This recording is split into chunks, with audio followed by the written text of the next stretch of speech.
Eh bien, bonsoir et bienvenue dans cette nouvelle rencontre hors du commun. Ce soir, nous allons explorer les méandres du temps et nous rendre du côté de la Renaissance et de François Ier. Et pour ce faire, j'ai invité deux spécialistes du sujet qui ont écrit des livres, qui ont co-réalisé un film documentaire. Il s'agit de Didier Qualac et Jérôme Anierski. Bonsoir messieurs. Bonsoir messieurs. Bonsoir. Alors, pour vous présenter rapidement, je vais commencer par Didier. Donc Didier, toi pour le coup, tu es un peu un habitué des web TV. Hein. Tu as été ça fait quelques émissions sur CTVM, sur Stop Mensonge. Tu en as fait aussi sur BTLV à une époque. Au Sentier du Réel. Au Sentier du Réel, chez mon copain Alexis Lambin, ben voilà. Et tu as écrit aussi pas mal d'articles sur des revues telles que Top Secret, telles que Inexploré, je crois, etc. etc. quoi. Donc voilà, on va dire que tu es un habitué des médias, mais tu es aussi auteur, auteur de 3 livres. Oui, même 4, oui. Ouais. Disons 4, oui. Qu'on retrouve facilement? Pour le sujet qui nous intéresse aujourd'hui, c'est-à-dire le secret de François Ier, le livre est sorti aux environs de l'année 2007, et donc pour l'instant il est épuisé. Donc il y a pas tellement moyen de se le procurer, quoi. Ouais, il est épuisé, il est bien épuisé, parce que j'ai voulu l'acheter, je l'ai trouvé à 250 € sur sur Le Bon Coin, je crois, ou sur Presse Ministère. Donc si vous en avez un exemplaire, voilà. Voilà la couverture de ce livre. Donc en fait, il a pas été tiré à beaucoup d'exemplaires. C'est pour ça qu'il est épuisé. Mais c'est un livre un petit peu exceptionnel, parce que il y a 3 romanciers qui en ont extrait des romans. Et donc ce livre aussi a été l'objet d'un film, d'une adaptation. Tout à fait. Marc Bielli. Justement, l'un de ces 3 romanciers, eh bien, il est parmi nous. Donc c'est Jérôme, pas le chanteur, mais l'auteur, qui a écrit un roman thriller. C'est ça? Comment tu le caractérises? Oui, tout à fait, un thriller. Un thriller historique. Historique, ésotérique, hein, à la Da Vinci Code, pour bien situer les choses, où toute l'intrigue est purement basée sur les découvertes de Didier Qualac, mise en scène après avec les personnages, l'action, tout ce qu'on a qui fonctionne bien dans un thriller, mais tous les éléments sont complètement réalistes et basés sur ce que Didier a pu découvrir. Oui, tout à fait. Et donc ça s'appelle L'héritage des rois. Et lui, par contre, on peut le trouver sur Amazon et toutes les bonnes librairies. Il est sorti en mai 2017, donc il est bien sûr disponible dans toutes vos librairies préférées ou sur Amazon. Donc il ne faut pas oublier que Jérôme, en fait, au départ, a participé à un concours de la revue Femmes Actuelle, et donc il s'est classé 3e ex aequo. Et il a été repéré par le grand écrivain Paulo Coelho. Oui. Et donc il a eu, c'est vrai, le coup de cœur de Paulo Coelho. Tu as raison de le préciser, parce que comme Jérôme est modeste, comme tous les auteurs, effectivement, il n'allait pas de suite dire les prix qu'il avait reçus. Tu as écrit d'ailleurs 2 autres romans. Hein. Le premier, c'était en 2008, qui s'appelle À l'aube du 7e sens. Tout à fait, donc c'est celui-ci qui a reçu le prix coup de cœur de Paulo Coelho. Et le second, en 2011, C'est Mensonge qui arrange. Tout à fait. Donc il te faut quand même 4 à 5 bonnes années pour écrire Ça dépend, mais en moyenne 3. Oui, en moyenne 3 ans. D'accord. Alors, avant de commencer vraiment le cœur du sujet de ce soir, qui est d'explorer le secret de François Ier, moi je voulais savoir un petit peu comment est-ce que vous êtes rencontrés. Eh bien, j'allais dire tous les trois, parce que il y a aussi donc un troisième protagoniste dans cette histoire qui s'appelle Marc Bielli et qui a fait suite à votre rencontre ce film documentaire où on voit donc Didier expliquer sa théorie, le secret de François Ier. Donc comment vous en êtes arrivé à vous rencontrer? Je peux prendre la parole parce que c'est moi qui ai provoqué la rencontre avec Didier. En fait, tout simplement, fin 2007, j'étais en train de finir d'écrire mon premier roman quand j'ai fini de lire le livre de Didier qu'il vous a montré à l'écran tout à l'heure.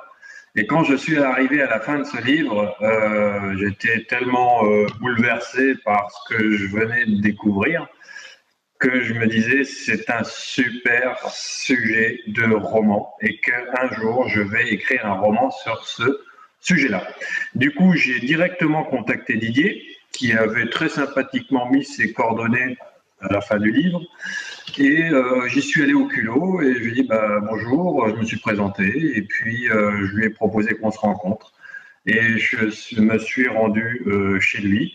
Et on a pu faire connaissance et j'ai pu lui faire part de mon projet d'écrire un roman sur ses découvertes. Voilà comment l'histoire a commencé avec Didier. D'accord.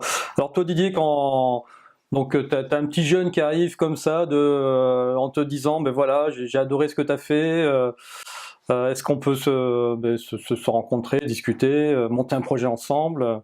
Comment tu prends les choses? C'est-à-dire que des années avant, je m'étais lancé dans un travail d'investigation, de recherche sur les châteaux du roi François Ier.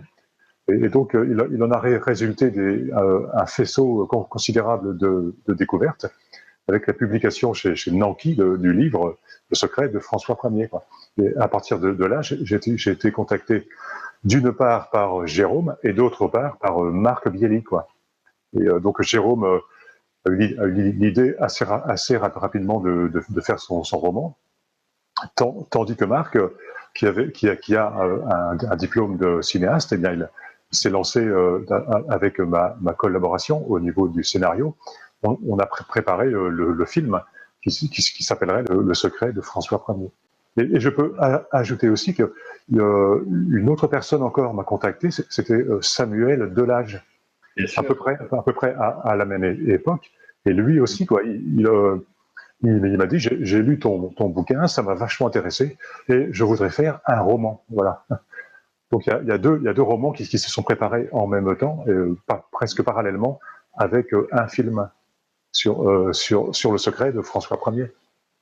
Alors du coup, Jérôme, quand on est auteur, qu'on reprend comme ça des bases historiques, avec, on le verra tout à l'heure dans la présentation, avec des recherches qui sont limite à un moment donné des recherches mathématiques, etc. Toi, tu dois écrire une intrigue, tu dois écrire une histoire.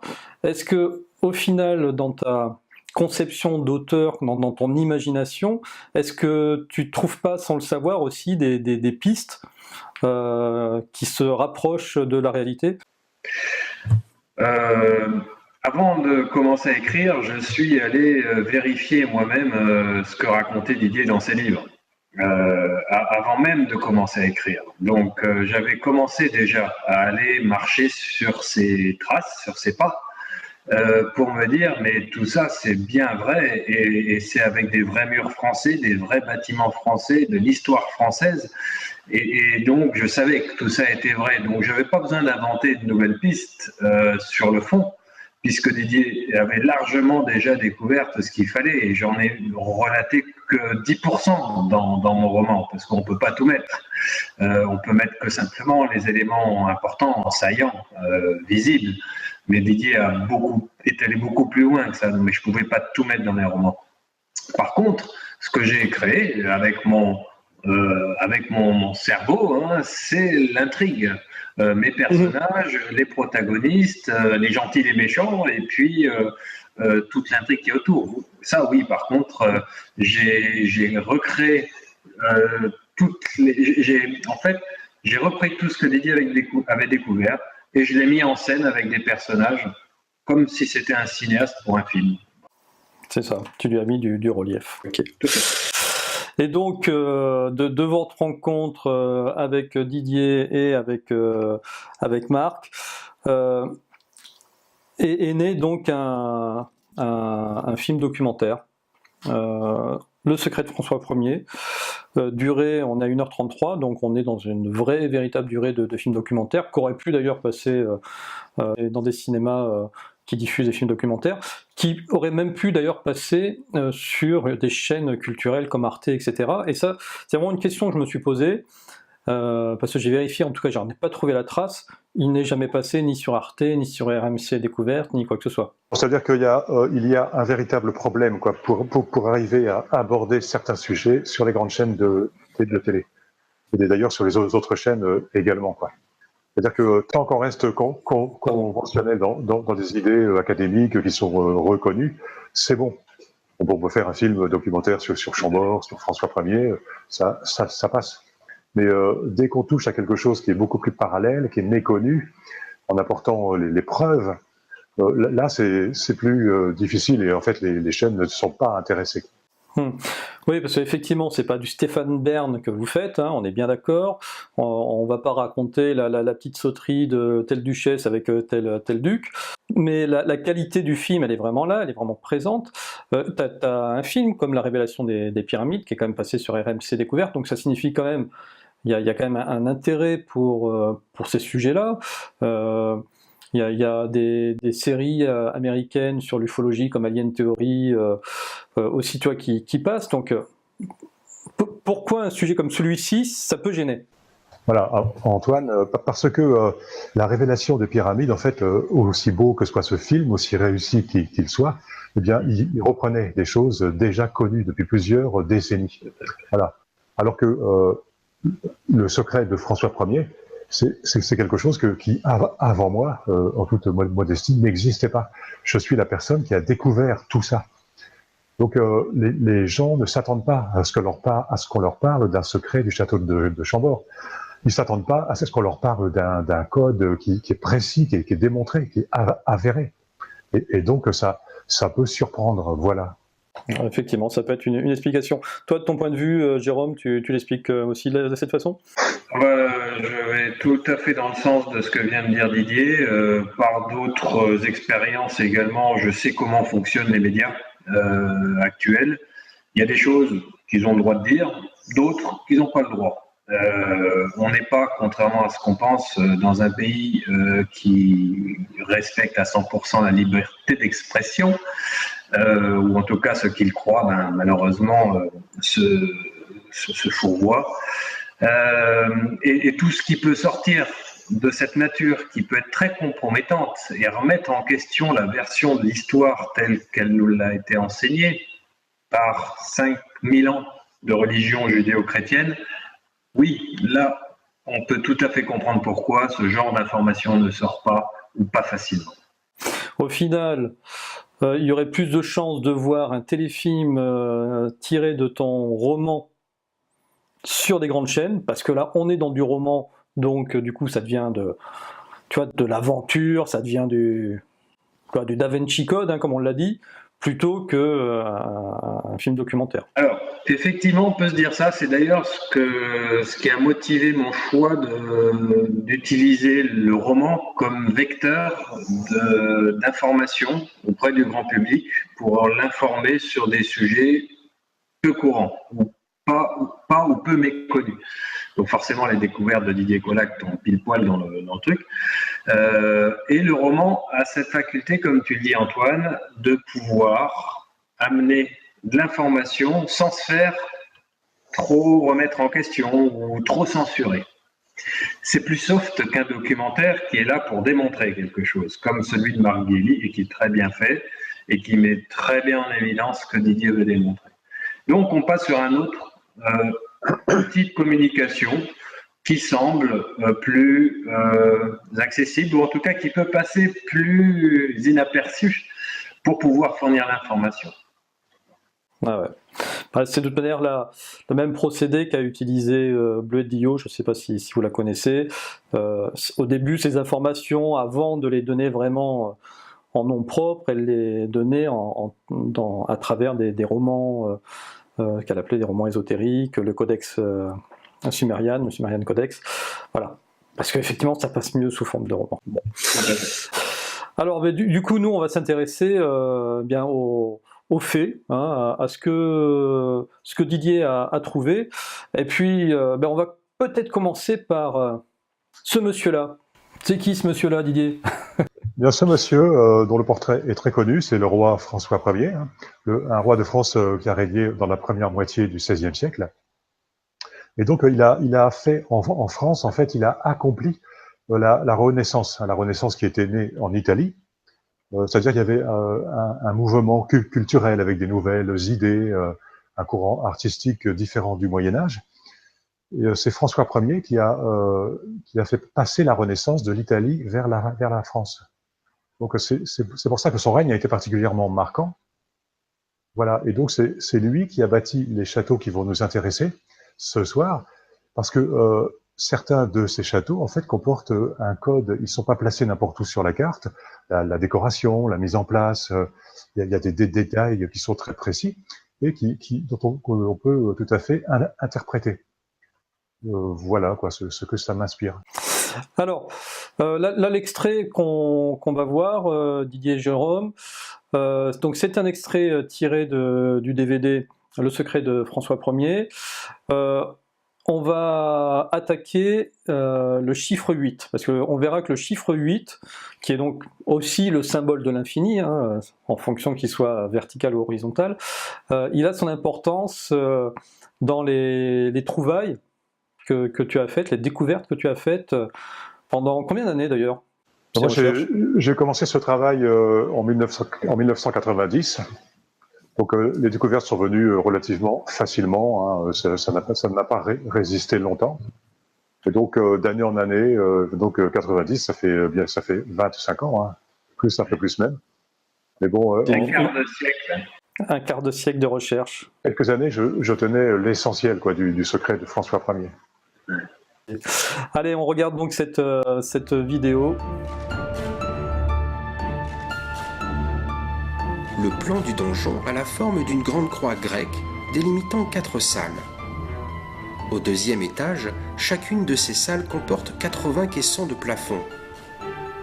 Les F pour François, et les salamandres, son emblème, alternent. On observe que chaque F est ceint d'une cordelière nouée en 8.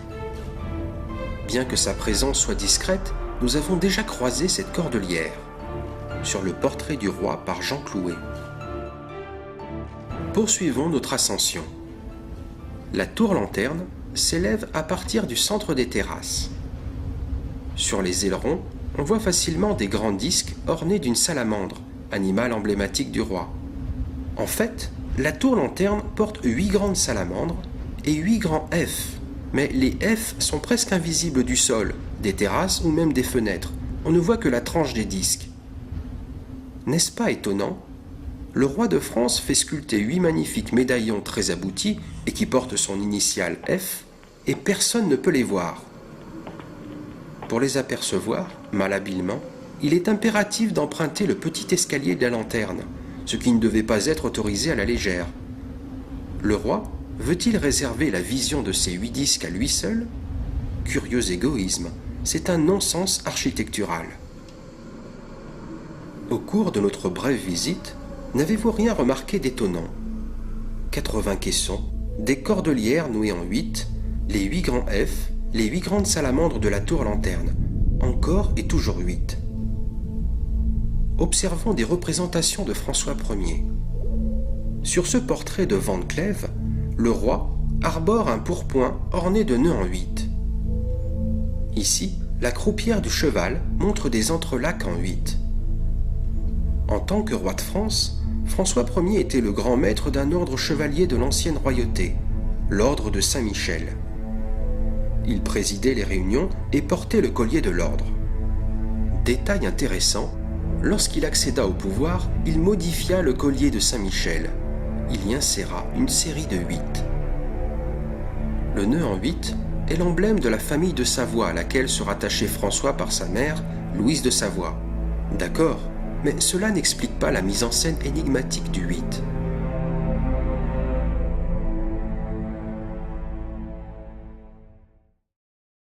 Donc voilà, on voit clairement là sur cet extrait de vidéo la présence de ce symbole du 8, que ça soit à travers les gravures, les entrelacs sur les gravures, ou à travers même le nombre de gravures qui est utilisé comme le nombre de F. D'ailleurs, j'avais pas, tu vois, c'est marrant, en revoyant la vidéo, j'avais pas capté, en tout cas j'avais pas retenu qu'on les voyait pas bien ces F-là. Pour moi, ils étaient parfaitement visibles.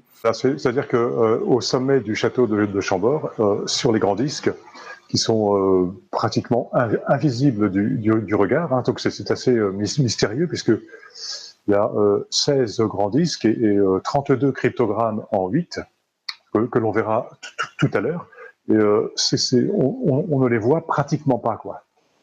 Et donc, on se rend compte que François Ier portait sur lui, sur son cheval, le chiffre 8, il y accordait une importance particulière parce que ça participait au code qu'il a déposé au château de Chambord. C'est vraiment le symbole de son secret.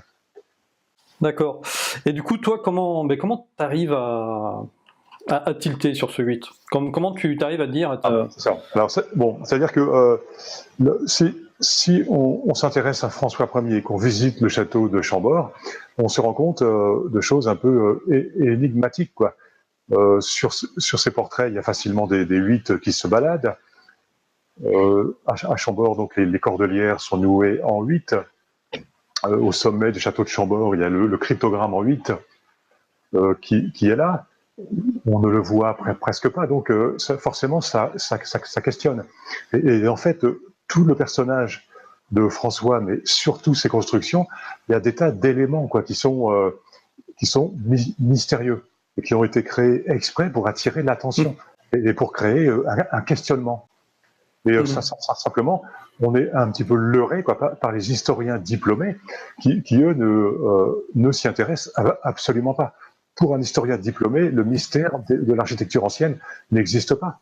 C'est-à-dire qu'un historien diplômé, quand il voit cette image-là, par exemple... Voilà, donc lorsqu'un historien diplômé voit ça ne l'interpelle pas. Il ne se demande pas pourquoi est-ce que François Ier a créé un sigle, un motif qui comporte un 8, qui est posé sur une croix à 3 croisillons. L'historien diplômé ne se pose pas de questions. Il trouve ça tout à fait normal et banal. Mais il dit quoi ? Il dit c'est de la déco ? Si, à la rigueur, il regardera que le F en disant c'est le F de François Ier avec la couronne au-dessus, donc on est bien dans une représentation royale d'un motif architectural. Voilà, ça ira guère plus loin. Alors que, en fait, ce genre de détails devrait questionner, quoi. Ça a été fait exprès. Des tas de facettes du château de Chambord posent question. Pourquoi est-ce que c'est comme ça ? Pourquoi c'est pas autrement ? Pourquoi on nous a laissé le château dans telle situation, quoi ? Pourquoi il a été bâti exactement comme il est, avec tant d'anomalies ? Et ça pose des questions. Voilà. En fait, je crois que c'est ça le véritable terme qu'il faut utiliser et qui t'a permis, en tout cas à toi, de pouvoir tirer la ficelle de tes découvertes. C'est tu as repéré les anomalies. C'est-à-dire que au final, ces anomalies, soit on considère qu'effectivement, le maître maçon qui a fait le montage, il était bourré ce jour-là, il va avoir mis la plaque à l'envers, on verra tout à l'heure, ou le maître tailleur était dyslexique, et puis au lieu de tailler la gauche vers la droite, il taille la droite vers la gauche, etc. Ou alors, ce sont des véritables anomalies qui ont été posées là à escient, parce que il y a quelque chose à remarquer parce que c'est le début d'un puzzle et qu'il faut tirer ce fil d'Ariane. Voilà, c'est ça. Et attention, parce que au départ de la recherche, on commence à détecter des trucs dont on se dit que c'est anormal, quoi, qui ne devrait pas être là, qui ne devrait pas être comme ça. Mais en progressant, on se rend compte qu'on a raison de se questionner et que effectivement, il y a des réponses, quoi, et que tout le dossier à ce moment-là, d'une façon rationnelle, progresse, et que l'étude, l'enquête est tout à fait valable intellectuellement. Ouais, tout à fait. Alors dans cette photo, on y voit 2 F et 2 salamandres. Salamandre, le symbole du roi de France. Du roi de France, en tout cas du roi François Ier. Oui, c'est ça. Alors là, moi, j'avais inclus cette image dans le diaporama parce que on voit ça à profusion à Chambord notamment. C'est-à-dire la salamandre, effectivement, l'emblème personnel de François Ier et l'emblème aussi alchimique du feu. Et l'emblème alchimique du feu. À côté des salamandres se trouve ce qu'on appelle le chiffre du roi. Il est étrange d'appeler l'initiale du prénom du roi le chiffre. Parce que chiffrer en français, c'est crypté, c'est codé. Mmh. Le vocabulaire indique que la décoration est effectivement codée. D'accord. C'est-à-dire que dans l'art, quand tu fais l'école des beaux-arts et quand tu apprends l'art architectural, on t'explique que ce petit carré-là, la lettre F, ça s'appelle le chiffre du roi. C'est ça. Oui, c'est ça. Voilà, ce qui est intéressant ici, notamment, c'est que la cordelière qui encercle les F, c'est la cordelière des moines franciscains, hein, les cordeliers qui appartiennent à l'ordre monastique fondé par saint François d'Assise, et donc le patron du roi. Et donc chaque F est entouré de 2 8. Voilà. Et donc ça fait quelque part ça fait 88, quoi.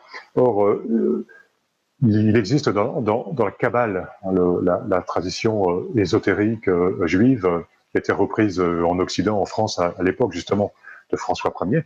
Eh bien, on transforme dans la Kabbale, dans la gématrie, on transforme un mot en nombre. Et le mot salamandre, avec A égale 1, B égale 2, etc., le mot salamandre est égal à 88.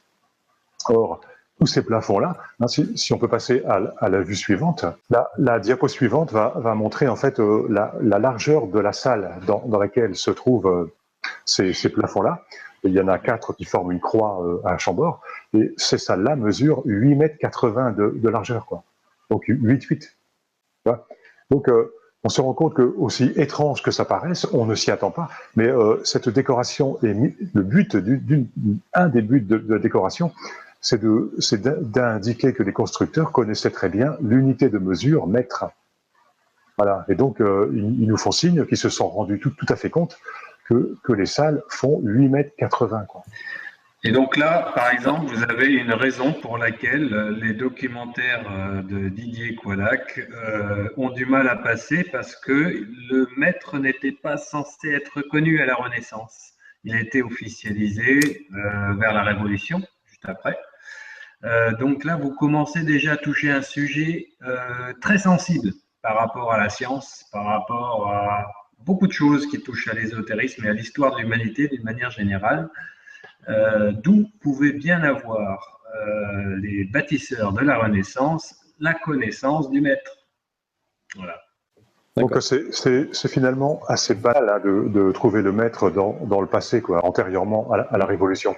Oui. Puisque on l'a découvert dans la Grande Pyramide. L'égyptologue Schwaller de Lubitz disait qu'il avait trouvé le maître dans beaucoup de monuments égyptiens. Donc voilà, manifestement, si le maître a plus été révélé, à mon avis, à l'époque de la Révolution française que inventé. Parce qu'il courait souterrainement dans certaines sociétés secrètes. Exactement.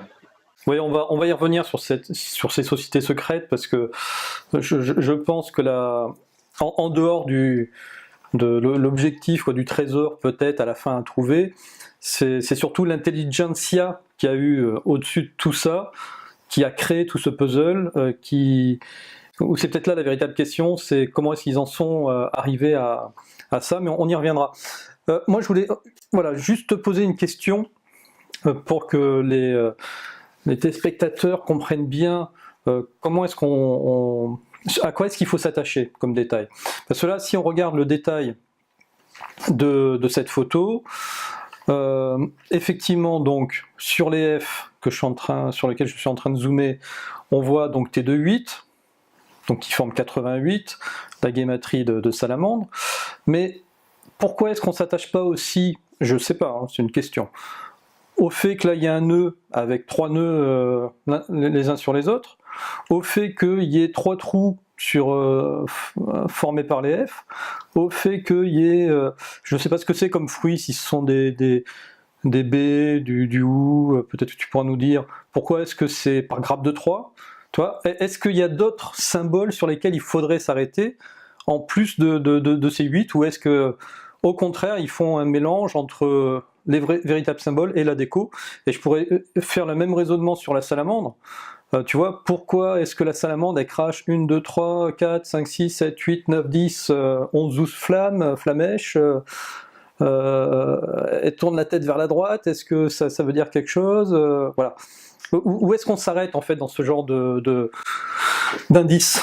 Donc il faut bien voir hein, que lorsque je repère que la salle elle fait 8 mètres 80, que ça fait 8 de chaque côté de l'F et que la somme numérique du mot salamandre c'est 88, bon c'est juste un petit faisceau quoi. Parce qu'il faudrait l'associer à autre chose, d'autres indices dans lequel également on repère ce type de synchronicité quoi, qui manifestement mène au maître. À partir de là, effectivement, il est fort possible que beaucoup de détails que je n'arrive pas à interpréter, eh bien, il est fort possible qu'ils soient tout à fait signifiants, quoi. Voilà, donc effectivement, c'est-à-dire qu'il faut imaginer lorsque François Ier arrive au pouvoir, hein, donc son ami Léonard de Vinci d'ailleurs est là, hein, donc ils mettent en place l'emblématique, quoi, les armoiries du roi. Comment ces châteaux vont être décorés, quel va être le type de détail qui va être présent. Et ils savent très bien où ils vont, quoi. À partir de là, j'ai découvert certaines choses. Je ne dis pas que j'ai tout découvert, quoi. Oui, il y a peut-être, voilà, en plus il y a peut-être la porte ouverte à d'autres chercheurs qui pourraient reprendre en base tes propres recherches à toi pour pouvoir aller vers les leurs. Parce que là, quand on regarde le deuxième F qui est dans la diagonale, il n'a pas les petits trous hein, sur les bords. Donc, est-ce que ça veut pas dire quelque chose? Si tu veux, Antoine, tu vois, je vois vraiment cette histoire d'architecture de François Ier comme un super code, quoi, qui a été déposé par un cénacle d'initiés. Ces gens-là ont beaucoup réfléchi avant de poser la première pierre. Et voilà. En fait, ça se décode à plusieurs niveaux. D'accord. C'est vrai aussi que j'en ai tellement fait que je peux pas quoi me souvenir de tout ce que j'ai découvert depuis 25 ans, quoi. Donc pourquoi la cordelière, pourquoi l'F il est comme ça, pourquoi est-ce qu'il est taillé en biseau, etc. quoi. Tout ceci a un sens et en fait les interprétations, il n'y a pas une seule interprétation, il y en a vraiment plusieurs, quoi. Oui, c'est ça. Et effectivement, donc ces initiés, on va commencer par les appeler comme ça, il y a un savoir qu'ils ont qui dépasse largement le savoir de leur époque. Parce que quand on voit, si on réfléchit juste sur le nombre de lettrés qu'il y a à l'époque, qui est ridiculement bas par rapport à aujourd'hui où tout le monde est lettré, ou presque, on a tous un petit bagage de sciences, etc. À l'époque, c'est des groupuscules. Donc ça signifie que statistiquement, c'est difficile de faire ressortir comme ça des génies sur des petits groupes de milliers de personnes par rapport au fait de faire sortir des génies sur des gens qui sont instruits par millions. Donc c'est pas forcément, parce que là où je veux en venir, c'est que c'est pas forcément les gens de l'époque de François Ier qui se sont dit ah tiens, allez on va s'amuser, on va faire un puzzle. C'est sûrement des initiés qui ont une connaissance bien antérieure au savoir de l'époque de la Renaissance et qu'ils ont utilisé cette connaissance pour pouvoir justement mettre des indices Et ça va loin parce qu'avec la photo suivante, que tu vas nous expliquer, on voit que ça ne s'arrête pas, ces indices, ce champ d'indices, il ne s'arrête pas juste sur un château. Ça t'a amené, toi, à pouvoir vérifier, grâce à des outils comme Google Earth, par exemple, que ces indices, ils étaient sur une ligne droite où on retrouve 3 châteaux quand même qui ne sont pas des moindres en France. Voilà. Et pour compléter ce que tu disais, on peut donc présupposer l'existence d'une société secrète qui a perduré à travers le temps, qui avait un savoir secret, dont le maître, dont des cartes extrêmement précises, cette société secrète ayant hérité d'une civilisation très ancienne, quoi, qui a passé par l'Égypte ancienne. Au moins l'Égypte ancienne. Ça peut remonter plus loin. On s'aperçoit en fait qu'on peut remonter jusqu'à l'Atlantide, qui est la source réelle de la connaissance secrète. Ok, bon, on continuera à explorer donc cette piste atlantéenne un peu plus tard avec les autres diapos. Donc si on revient sur cette diapo-ci, pourquoi donc as-tu aligné Chambord, Fontainebleau et Reims sur la même droite? Jérôme? Oh ben ça c'était parce que il avait besoin de nourrir l'inspiration d'un grand romancier. Non, alors après, je pense qu'après les faits parlent d'eux-mêmes. On peut pas venir commencer à contester des choses qui sont évidentes, surtout sur cette diapo où l'on voit que 3 monuments de la royauté française et de la chrétienté aussi, parce que le 3e à Reims n'est pas un château, mais la basilique de Saint-Rémy, sont alignés sur la même droite, et que les noms des villes sur lesquelles, le nom des villes de ces lieux sont tous liés par le nombre 8. Bon, on commence à se dire que la coïncidence devient un peu difficile à avaler. Voilà, donc on s'aperçoit relativement rapidement, en tout cas ça m'est arrivé, que ce qu'on peut considérer comme les 2 principaux châteaux de François Ier, Chambord et Fontainebleau, quand on trace une ligne qui les joint, on va droit sur la basilique Saint-Remy de Reims. Donc c'est légèrement étrange parce que la basilique Saint-Remy est un haut lieu de la monarchie française, qui contient le tombeau de Rémy, qui a baptisé Clovis, qui contenait la Sainte Ampoule qu'on utilisait pendant le Sacre des Rois. Et donc on a l'impression que François a voulu créer sur la carte un symbole, quoi. Donc ça pourrait être le fruit du hasard au début, quand on constate cela. Et d'ailleurs, ça m'est souvent arrivé les premières années, de me dire, mince, et si c'est moi qui divaguais, quoi. Qu'est-ce qui prouve que les initiés, les architectes de François savaient qui créait cet alignement? Eh bien, on peut arriver à prolonger l'étude et à trouver des éléments de preuve qui sont de plus en plus nombreux et de plus en plus convaincants, quoi. Et notamment les noms des lieux qui se réfèrent tous à ce fameux chiffre 8. Alors tout à fait. T'as pas été au hasard sur cet alignement. Moi, je vous invite à regarder donc le documentaire où là, c'est vraiment étayé, ce qui te permet d'arriver à cet alignement. Mais ce qu'il faut savoir, c'est que, Chambord, par exemple, a été construit, tu me reprends si je dis des bêtises, sur un lieu qui était en pleine campagne, au milieu de nulle part, sur un site qui était marécageux en plus, donc pas propice à la construction de ce genre de bâtiment. Donc pour le coup, autant Reims, on va dire, bon, il était là, voilà, mais autant Chambord, on peut quand même présupposer que le lieu a vraiment été calculé, parce que ce n'est pas quand même un lieu facile d'accès pour y mettre un château de cette qualité-là en plus. Alors, ouais, voilà. Et le plus interpellant, quoi, c'est que avant que le grand château de Chambord existe, eh bien, il y avait déjà une forteresse, une petite forteresse, voilà, qui était là, quoi, qui marquait le point sur la carte. Ça, etc. Et c'est le cas à Fontainebleau. Ça veut simplement dire que avant que François Ier arrive au pouvoir, ce jeu de pistes était déjà sous-jacent, quoi. Et voilà. Et la position de Chambord, le plus grand des châteaux de la Loire, le château merveilleux qui est là, et on se demande pourquoi il est là. Eh bien, il est donc en relation avec Fontainebleau et la basilique Saint-Rémy de Reims. Il est en relation avec la cathédrale d'Amiens. Et il est en relation, et là c'est vraiment une surprise, et c'est difficile à croire, je suis d'accord, mais il est en relation avec la grande pyramide d'Égypte. Et avec une précision stupéfiante, quoi. C'est-à-dire que je tire sous Google Earth si je poursuis ma droite, c'est ça tout simplement, si je poursuis la droite qui passe par Reims, par Fontainebleau, par Chambord, j'arrive sur Gizeh. Non, là on parle vraiment d'une autre direction. Hein.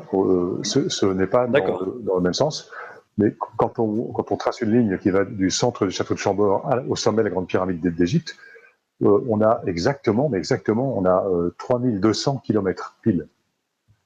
Donc ce 3200, quand on est un petit peu habitué, il 4 x 8, 32. 4 x 8, 32, la moitié, 64 divisé par 2, 32. Voilà, et on peut s'apercevoir, on n'en parlera pas ce soir, mais on peut s'apercevoir que le château de Chambord est conçu un petit peu comme une maquette de la grande pyramide d'Égypte, quoi, en passant par le nombre d'or.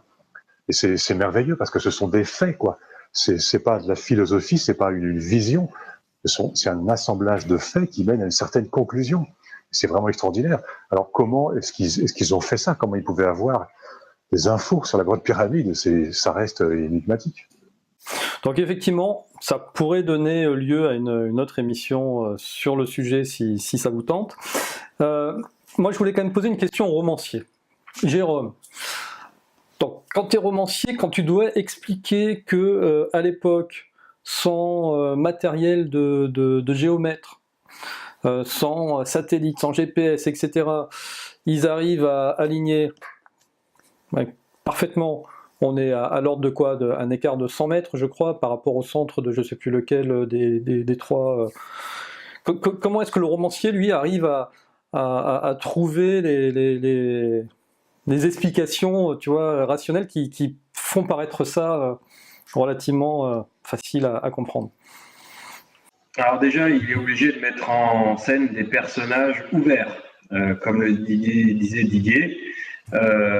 Si vous avez passé un peu trop de temps sur les bancs de l'université à vous faire formater le cerveau par des connaissances qui sont très orientées ou très, en tout cas, limitées dans le champ de vision, ça ne peut pas marcher. Donc mes personnages, forcément, sont des personnes qui n'ont pas ce parcours-là.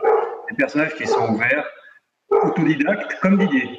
Didier est une personne autodidacte. Didier n'a pas fait d'études de 5 ans d'histoire, n'a pas fait tout ça. Et c'est justement ce qui le rend libre quand il regarde l'architecture des châteaux et quand il regarde tout ça avec un œil différent. C'est ça qui le rend libre et qui le rend capable de découvrir. Et beaucoup de grandes découvertes ont été faites par des personnes qui ne sont pas spécialistes de leur sujet. Et c'est un peu ça que j'ai fait dans mon roman. J'ai mis des personnages qui ne sont pas spécialistes de leur sujet et qui mettent un peu les pieds dans le plat. Ils découvrent un peu comme Didier les œuvres. Ils voient quelque chose dedans qui leur paraît singulier et ils voient un petit fil qui les passe. Et puis alors ils le chopent, ce petit fil, et puis ils déroulent. Et c'est comme ça. Et en fait, j'ai essayé de m'inspirer un petit peu de la façon dont Didier m'avait décrit la manière dont il avait fait ses découvertes pour pouvoir le transposer sur mes propres personnages de manière à ce qu'ils aient un peu le même état d'esprit, la même façon de procéder que lui.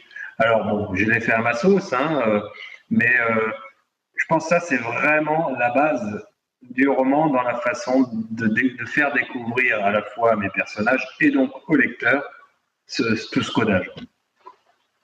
Ok.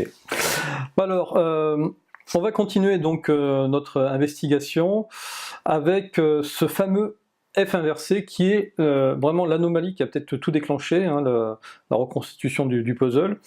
Et on va passer une petite vidéo pour mieux comprendre avant d'en parler. Essayons de trouver d'autres singularités ou anomalies. Au deuxième étage, retrouvons nos salles en croix qui sont ornées de magnifiques plafonds où alternent F et salamandre. Sur plus de 150 F classiques, on découvre un F à l'envers, retourné. Doit-on parler de négligence de la part des bâtisseurs, d'une erreur? L'une des explications communément admises serait que ce F ait été monté à l'envers afin d'en faire profiter les cieux, c'est-à-dire Dieu. Vu du dessus, ce F retrouve en effet sa forme naturelle. Hypothèse séduisante au premier abord, mais revenons un instant vers le grand escalier. nous constatons qu'ici, tous les F sont à l'envers. L'hypothèse de la négligence ne tient évidemment plus. Quant à la théorie officielle, que ses défenseurs se posent la question suivante.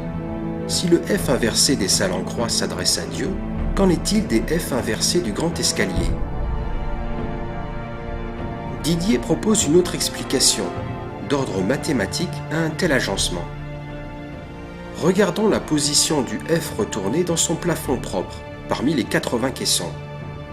À partir des bords du plafond, sur son damier, il faut compter 3, 4 ou 5 cases pour atteindre ce F. Cela rappelle le triangle de Pythagore. Grâce à lui, Pythagore avait découvert une importante loi géométrique. 3 au carré plus 4 au carré égale 5 au carré, applicable à tous les triangles rectangles. Or, le château de Chambord est circonscrit dans un grand rectangle théorique de 156 mètres sur 117, soit 4 tiers. Chambord est donc inclus dans un ensemble de 2 triangles de Pythagore, emboîtés l'un dans l'autre. Mais nous avons laissé de côté nos F inversés de l'escalier central. Comment peut-on expliquer leur présence? On se souvient de la dissymétrie des quartiers nord et sud du donjon, mise en évidence par Didier, leurs basculements respectifs permettant d'obtenir une parfaite symétrie. Restons dans cette idée de retournement. Utilisons l'axe de symétrie nord-sud qui passe par le grand escalier et ses F inversés. Utilisons-le comme axe de pivotement en remettant l'F inversé des salles cruciformes à l'endroit. Osons considérer l'hypothèse que la bascule du F sert à indiquer une direction, car que trouvons-nous au nord-est, à quelques 130 km? L'autre bâtisse royale, le château de Fontainebleau. Alors, dans ce petit extrait, alors on parle d'un plan avec les ailes qui sont inversées. Là aussi, je vous invite à regarder la vidéo pour comprendre à quoi il est fait allusion sur cette dissymétrie. Mais pour revenir sur les F, donc finalement, là aussi tu vois, comme quoi ce genre de documentaire, il faut vraiment les regarder plusieurs fois.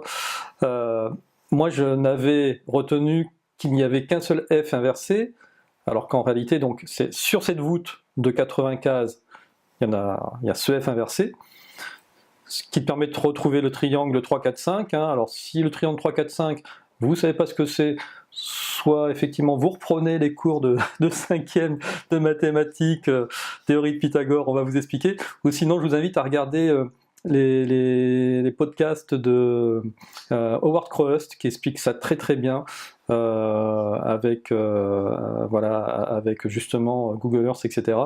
Et c'est très très clair. Voilà. Donc je vais faire la petite parenthèse là-dessus. Donc moi j'avais pas capté qu'il y en avait aussi dans l'escalier central. Si on veut vraiment présenter ça d'une façon simple, on peut dire que dans les 4 salles de garde qui sont autour de l'escalier, bon, il y a plus de 160 F, quoi. Mais il y en a un et un seul qui est à l'envers. Bon, quand on le retourne sur l'axe nord-sud, il indique la direction du château de Fontainebleau. Autre palais de François, F est évidemment l'île initiale de Fontainebleau. Voilà. C'est donc une relation secrète entre les deux châteaux.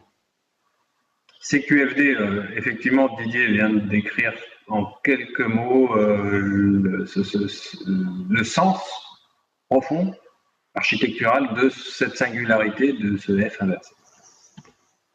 Mais c'est là qu'on voit qu'effectivement, on est vraiment dans un système d'initiés, parce que pour pouvoir déjà arriver à ce niveau de compréhension qui, pour nous, peut paraître facile finalement, parce que bon, je brocardais tout à l'heure en disant revoyez les cours de 5e, c'est ça, c'est-à-dire que nous, au XXIe siècle, Pythagore, les notions de symétrie axiale centrale, tout ça, ça nous parle, c'est quasi du b.a.-ba, même si certains d'entre vous n'ont pas aimé ça, mais c'est du b.a.-ba, on arrive à le comprendre. À l'époque, ils sont combien vivant à Chambord, en étant là tous les jours, à savoir ce que c'est qu'une symétrie axiale, une symétrie centrale, ce que c'est qu'un théorème de Pythagore. Donc c'est vraiment des initiés qui jouent avec ça, parce qu'au final, s'ils veulent mettre en place une espèce de puzzle pour qu'on trouve l'information, ils arrivent à le coder de façon finalement simple, mais pas si simple que ça pour l'époque. Oui. Tout simplement, c'est qu'il ne s'adresse pas aux personnes de l'époque. Et ça, je pense que ce que tu viens de dire, Antoine, est la plus belle démonstration de la finalité de tout ça. C'est pas pour faire plaisir au roi, tout ça. C'est pour s'adresser à des gens qui, dans le futur, seront capables de le comprendre à large échelle. Et ce qui semble être le cas aujourd'hui. Malgré tout, même si, comme tu le dis, à l'école, on apprend ces choses-là, en prendre conscience sur le fait que ce soit inscrit dans des monuments de la monarchie française, c'est une autre chose. Mais on est capable de le comprendre. Tout à fait. Donc ça s'adresse bien aux générations futures. Oui, c'est ça. C'est-à-dire, c'est vraiment une bouteille qui est jetée à la mer. C'est vraiment un message qui est lancé pour l'humanité future. C'est-à-dire que ce message d'une société secrète, il n'y a pas que le roi qui participait, bien il est destiné à une époque de révélation où des choses secrètes sont révélées, dévoilées, quoi, et où on entrera dans une nouvelle ère, c'est-à-dire le début de l'ère du Verseau, quoi. Donc il faut quand même avoir une vision globale, avoir un recul qui est phénoménal. Tout à l'heure, si je reviens 2 secondes sur le fait qu'ils aient placé Chambord, pas n'importe où, mais sur une droite qui relie les 3 châteaux, ça signifie quoi? Ça signifie que ils avaient des techniques secrètes et ultra secrètes, tu vois, qui leur permettaient de savoir ça? Cela signifie déjà qu'ils avaient des cartes, parce qu'à la Renaissance, les cartes ne sont pas censées avoir existé. Elles ne sont venues qu'à l'époque de Louis XIV, un siècle et demi après.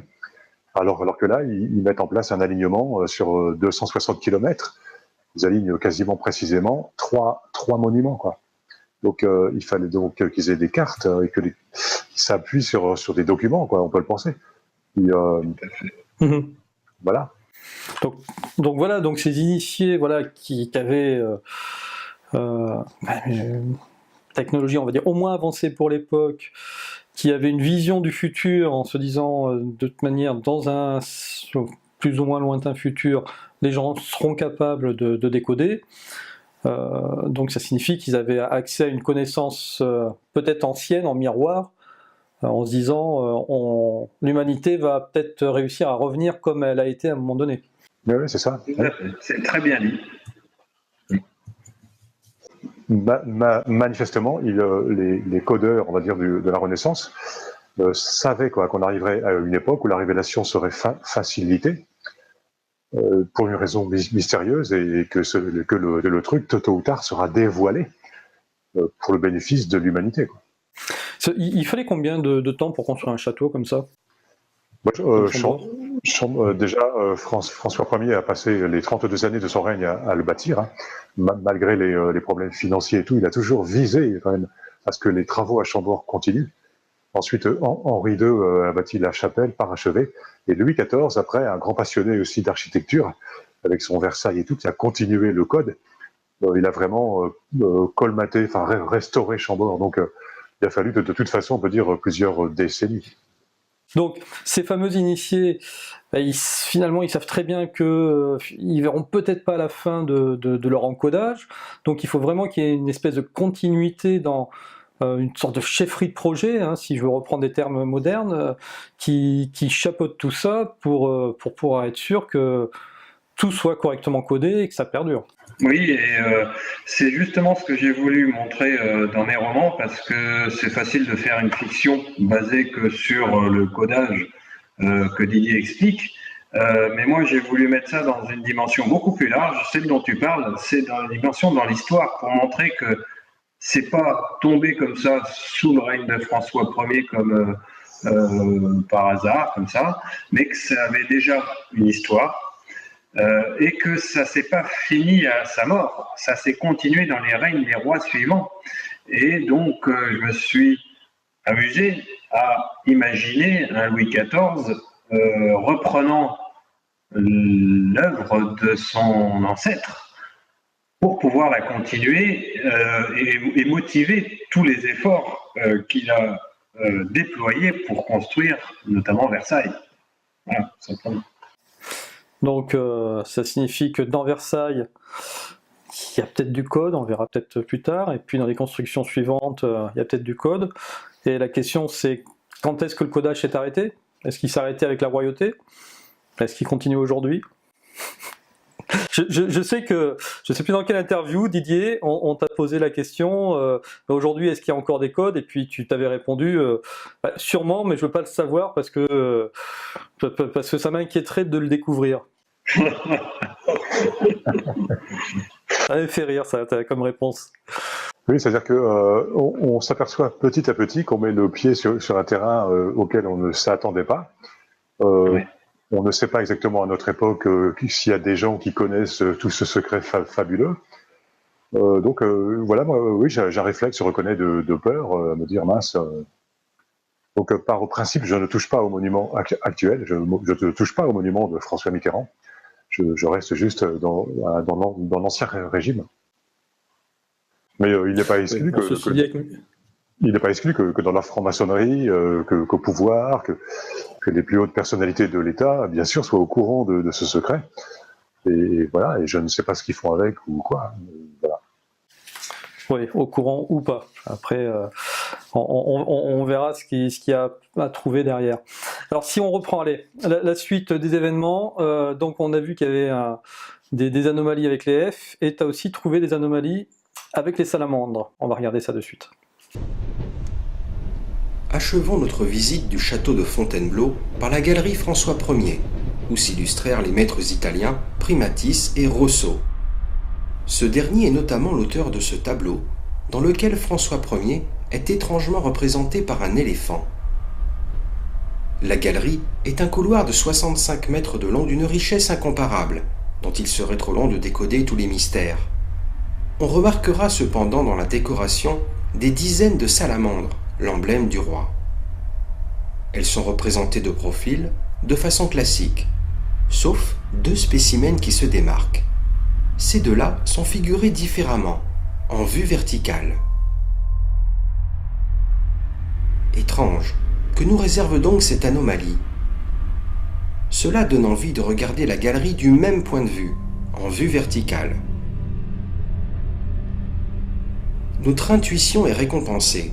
En traçant une ligne joignant les deux salamandres, l'axe nord-est-sud-ouest indique la direction de Chambord. Donc, là, ce qui est intéressant dans ce passage, c'est que finalement, ce n'est pas qu'un seul lieu qui t'amène vers l'autre, mais on peut trouver des indices d'une façon ou d'une autre qui te permettent de ramener sur le premier lieu. Donc finalement, on peut prendre le puzzle de n'importe où. Si on arrive à tirer l'un des bons fils, on arrive après à remonter, à reconstituer tout le puzzle. Exactement. C'est-à-dire que au départ, il n'y a pas de marche, de parcours, quoi, en disant on va commencer là, ensuite on marche, on va à Fontainebleau. Non. C'est-à-dire que c'est un ensemble. On s'apercevra que c'est un angle royal formé avec les châteaux de François Ier, qui est posé sur la carte autour de Paris. Et cet angle, en fait, est une seule chose. C'est une unité qui se tient de différentes façons. Chaque lieu comporte des indices codés. Et tout cela permet d'aboutir en un certain point de la carte, un village où on peut vraiment penser qui contient en sous-sol un dépôt, un trésor, quoi. Voilà. Ouais. On y reviendra encore une fois à la fin de l'émission sur ce trésor, on ne va pas encore tout vous spoiler. Là aussi, ce sur quoi j'aimerais revenir, c'est que finalement, tu as surtout, on va dire, suivi une logique mathématique, symbolique certes, mais basée sur les mathématiques. Parce que là, quand on regarde la photo avec l'éléphant, moi j'y ai vu au moins 3 symboles alchimiques. Je fais pas d'alchimie, mais c'est à force de faire des émissions avec Pascal Cazotte que je commence à voir les choses. Donc est-ce que ça signifie qu'il y aurait peut-être aussi une piste alchimique, tu vois, à suivre, qui amènerait... Il n'est vraiment pas exclu qu'il y ait une piste alchimique, que des secrets alchimiques, comment fabriquer la pierre philosophale. Il n'est pas exclu que ce soit codé. Par exemple, dans la galerie François Ier, sa myriade de décorations dans tous les sens, des formes très surprenantes. Il n'est pas exclu qu'il y ait des clins d'œil avec des civilisations anciennes, En ce qui concerne la civilisation israélite, c'est même tout à fait certain. Voilà, donc c'est aussi une chasse au trésor, hein, qui permet d'avancer, de savoir où est-ce qu'on va, et on dit ah ben tiens c'est là, et on sait que c'est là. Donc c'est plural quoi. C'est pas simpliste quoi. C'est vraiment effectivement c'est un super code qui part dans différents sens. Et il est à la fois simple, mais il devient rapidement aussi complexe et compliqué. Ce que j'ai pu apprendre justement au contact de Didier, c'est que une même œuvre, qu'elle soit picturale, une peinture ou architecturale, peut receler différents niveaux de codage. Et c'est là où ils étaient plus que bons, c'est qu'ils codaient plusieurs choses à la fois dans une même œuvre. Donc il peut y avoir une œuvre qui code des éléments alchimiques très propres ou très caractéristiques de l'alchimie, tout en codant autre chose. Et je pense que les artistes de la Renaissance ont produit des œuvres qui ont été très, entre guillemets, chargées de ces différents niveaux, et notamment celle de Léonard de Vinci, que Didier a aussi pris soin d'analyser dans un autre de ses ouvrages, mais il y en a d'autres également. Donc, considérons une œuvre d'art de cette époque comme quelque chose où il y a plusieurs fils qui dépassent, et Didier a été capable d'en saisir un, parfois deux, j'en sais rien, peut-être plus, mais en tout cas, il n'a pas la prétention de les avoir tous saisis et tous détricotés. Mais je pense qu'il peut avoir la prétention de dire qu'il a tiré un certain fil jusqu'au bout. Et c'est ce qui nous intéresse dans l'émission d'aujourd'hui. Donc finalement, Jérôme, sur ces jeux de pistes, est-ce que toi tu en as exploré un peu plus dans ton roman? Est-ce que tu es parti par exemple sur l'alchimie ou sur autre chose? Non, justement à l'époque, je n'avais pas encore beaucoup fait de recherche sur l'alchimie. Ça arrivait beaucoup plus récemment, dans l'année 2017. Donc non, j'en ai absolument pas parlé. Je me suis contenté de m'inspirer de ce que Didier évoqué dans ses ouvrages. Pas plus loin, pas plus, pas moins. Entendu. Donc peut-être dans les prochains ouvrages à paraître en 2021. Alors, oui Didier. Moi je me suis intéressé à l'alchimie, des vidéos, etc. La difficulté qu'il y a quoi, à mettre la main quoi, sur des trucs précis en alchimie. C'est très difficile, quoi. Ça brasse plutôt des symboles, du vague, il me semble. Hein. Alors que le secret de François Ier est très précis, c'est net, et voilà, le raisonnement avance avec des éléments précis. Alors, je t'inviterai à regarder sur une de mes vidéos avec Pascal Cazotte l'atelier alchimique du château de Sénevière, et tu verras qu'effectivement, il y a, malgré le fait que ça soit par symbole, il y a des choses qui sont très très claires et qui peuvent te donner une recette alchimique. Mais d'ailleurs, t'as visité un château qui est aussi un atelier alchimique hein, dans ton documentaire. Comment est-ce qu'il s'appelle ce château? Dans Pierre-sur-Boutonne. Voilà, qui est aussi un château où dans les fresques murales, il y a c'est un livre d'alchimie pour ceux qui savent le lire en fait. Hein. Oui, c'est ça, c'est-à-dire je pense que c'est à la fois un livre alchimique et en même temps ça participe à ce jeu de pistes. Voilà, ça mêle plusieurs approches différentes très certainement.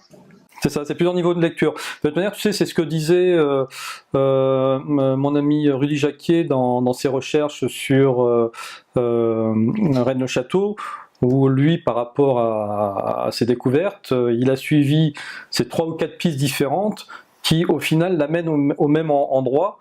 Donc, il y avait plusieurs niveaux de lecture différentes en fonction des connaissances de chacun.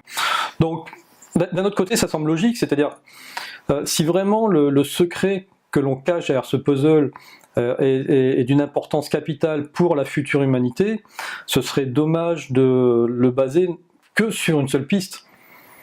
Ce serait dangereux même, parce que la piste, elle pourrait se perdre. Exactement, oui. C'est pour ça que les différentes facettes des châteaux sont codées, quoi. Par exemple, s'il s'était fait que l'F à l'envers de Chambord il soit détruit, que quelqu'un avec un marteau les cassait, ça n'empêchait pas que tout le château autour ait existé encore, ses proportions, la forme des salles, les escaliers, etc. Et donc, il y avait bien d'autres facettes en plus de cet F qui restent à interpréter, quoi. Il y a un paquet d'indices qui, de toute façon, tant que le plan du château est là, le message, il est là, il ne peut pas disparaître. C'est exactement ça. Et dans les indices, dans les nouveaux indices que tu as trouvés, il y a le château de cette ville de Loury qui est devenue une mairie d'ailleurs, je crois, le château, c'est un petit château de seigneur, mais malgré tout, on y trouve des informations. Comment est-ce que déjà tu y es arrivé au château de Loury? C'est-à-dire que ça me ramène très très loin dans le temps. Je m'étais rendu compte en fait que la notion de milieu était importante dans le code. Donc j'avais vu, tiens, Chambord, château de François, Fontainebleau, tiens, très grand palais de François. Il doit y avoir quelque chose au milieu, quoi. Donc j'ai pris ma voiture, quoi. Il pleuvait, je me souviens très bien, ça tombait à flot, les essuie-glaces sur la voiture et tout. Et je suis arrivé au petit château de Loury et j'ai découvert exactement le type de truc que je cherchais, à savoir une plaque codée, quoi, de la bonne époque. Voilà, et je me suis dit, bah ouais, c'est normal. On est au milieu de la distance Chambord-Fontainebleau, et donc il y a un élément crypté. Et oui, donc ça corrobore. Voilà. Ah, le voilà, ce fameux château de Loury. Et la plaque, elle n'est pas très grosse, hein, mais elle est toujours là, plusieurs siècles après. Et qu'est-ce qu'on peut finalement y dire alors, des informations comme quoi, effectivement, ce château, alors je ne sais plus si... En tout cas, on lit le nom de François Ier en toutes lettres sur la plaque, mais c'est finalement la typographie de la plaque, la façon dont étaient écrites les lettres, un mélange entre lettres minuscules et lettres capitales, le fait aussi que les T et les R étaient mélangés, qui t'a conduit sur certaines pistes. Oui, parce que si tu vas à la diapo suivante, tu vas voir cette plaque. Donc, on s'aperçoit que, comme tu le disais, que l'inscription qui est à quatrain contient bien le mot François Ier à la première ligne, mais les majuscules sont distribuées n'importe comment. Les mots ne sont pas groupés, les lettres ne sont pas groupées pour définir les mots. Voilà, et il existe tout un déchiffrage qui est possible, qui une fois de plus est très précis. C'est merveilleux, quoi, parce que ça fonctionne intellectuellement très bien. Et là, on va voir un petit exemple, quoi, de type de déchiffrage que l'on peut faire. Donc cette plaque, tu peux peut-être la commenter, Jérôme? Pas totalement, parce que, comme je le disais, dans mon roman, moi, je me suis basé que sur les choses qui me semblaient les plus essentielles. Donc, sur un même lieu ou sur un même élément de codage, j'en ai pris parfois qu'une partie. Tu me pardonneras, Didier, de ne pas avoir pu tout relater de manière précise. Non, mais sur cette plaque, ce qui semble ressortir de manière singulière, c'est la mise en évidence de 3 lettres particulières du fait qu'on puisse former un mot avec. Donc, je laisse Didier l'expliquer avec les diapos. C'est-à-dire, moi, parce que j'avais étudié ça il y a même pratiquement une vingtaine d'années, quoi, la plaque de Loury, quoi. J'avais découvert certaines choses que j'ai mis dans mon livre Le secret de François Ier. Mais avec le temps, j'avais été dit, mais c'est peut-être pas aussi fort que ça, j'ai peut-être exagéré, enfin, j'ai peut-être divagué. Et il y a quelques semaines, je me suis remis à l'étude de la plaque. Je me suis rendu compte que ces prémices étaient très très bons et que je pouvais aller plus loin encore, quoi. Et que le déchiffrage existe, quoi. C'est pas une vue de l'esprit, quoi. C'est vraiment rationnel et démontrable. Oui, c'est ça qui est bien avec ce genre d'éléments, c'est que voilà, là on peut démontrer très clairement un certain nombre de codages, de transcodage même, on pourrait dire, qu'on retrouve aujourd'hui en informatique, voire même qui ont peut-être des fois été utilisés dans des missives secrètes entre personnes, voilà, c'est des choses qui sont démontrables. Et alors ça t'amène à quoi cette plaque comme information capitale? Essentiellement la plaque de Loury, quoi, elle est très très importante. Heureusement qu'elle est parvenue à notre époque, parce qu'il aurait suffi d'un rien pour qu'elle disparaisse. Et elle indique qu'il y a bien une lie, quoi, c'est-à-dire un dépôt. il y a un dépôt. Toute cette affaire se finalise par un dépôt. Là, c'est très important parce que tant qu'on manipule des F à l'envers, des jeux de mots, la guématrie, d'accord, il y a une disposition sur la carte, mais on peut se demander où est-ce que les codeurs veulent en venir, quoi. Et quand on découvre la plaque de Lourey, on découvre la finalité, c'est un dépôt, c'est-à-dire un trésor, quoi. Voilà. Et on passera tout à l'heure, un extrait de film aussi. Cette plaque de Lourey fonctionne avec un autre lieu. Voilà, ici on a. Tu veux peut-être expliquer rapidement le codage, comment tu l'as trouvé, comment tu obtiens le L, le I, le E, Jérôme? Oui, moi en tout cas quand j'ai lu les travaux de Didier, c'est ce qui me semblait le plus pertinent parce qu'il y a d'autres éléments de codage, comme on le disait. Mais le L, le I et le E que vous avez mis ici en évidence, ce sont les 3 seules lettres minuscules de la plaque encadrées par 2 lettres majuscules. Et ce sont les 3 seules. Donc forcément, ça interpelle tout codeur qui s'intéresse à ce genre de vocabulaire caché. Et ces 3 lettres, L-I-E, forment le mot lié, qui veut dire 2 choses en ancien français. Didier me corrigera si je me trompe. Lié voulait dire caché, quelque chose de lié était quelque chose de caché, et ça avait aussi déjà le sens de dépôt. La lie de vin au fond d'une bouteille, c'est un dépôt. Donc, ce mot en lui-même veut nous attirer vers un dépôt caché. Voilà. D'accord.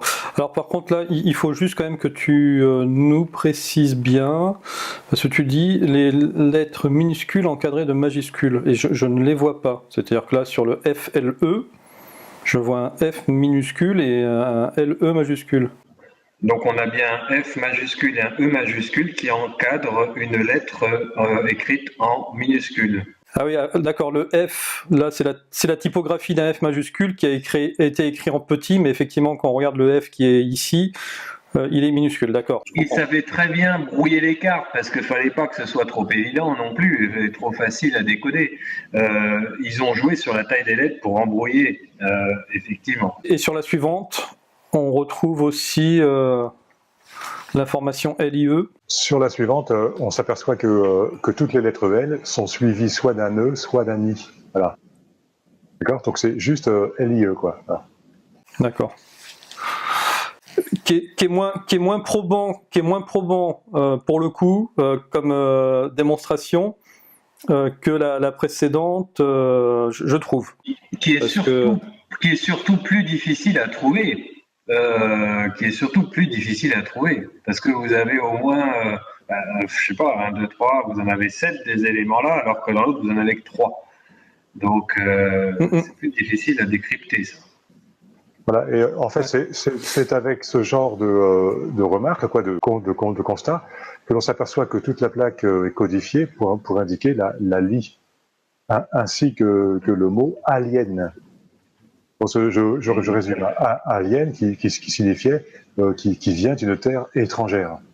Ce qui est caché, ça vient d'une terre étrangère. Voilà, il faut rappeler qu'à l'époque, alien n'avait pas le sens du mot de la grosse bestiole aujourd'hui qu'on connaît au cinéma. Donc ça, c'est important aussi de resituer les choses dans leur contexte. Et Didier l'a bien fait remarquer, alien à l'époque voulait signifier quelque chose qui vient de l'étranger. Ouais.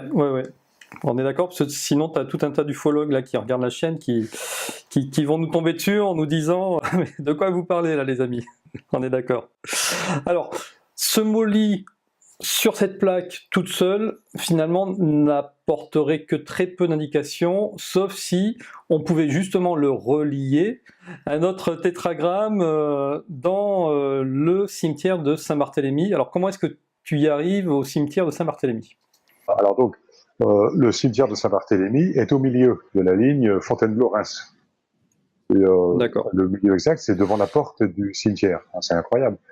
Et là, il y a une tombe royale d'époque Louis XV. Cette tombe comporte forcément une stèle qui a 3 fautes d'orthographe. Et on va voir dans l'extrait qui vient là, prochainement, que les 3 fautes portent sur les lettres LIE.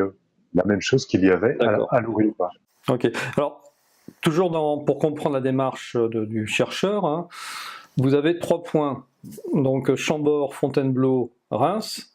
Tu prends finalement le milieu entre Chambord et Fontainebleau et tu trouves Loury, et tu prends le milieu entre Fontainebleau et Reims et tu trouves Saint-Barthélemy.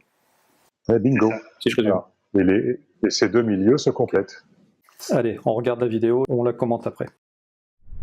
Nous avons découvert un alignement de 4 points géographiques. Puisque nous constatons que Loury est au milieu de la droite Chambord-Fontainebleau, observons de plus près le milieu de la droite Fontainebleau-Reims. Ce milieu tombe exactement devant la porte du cimetière du village de Saint-Barthélemy, petite commune de Seine-et-Marne.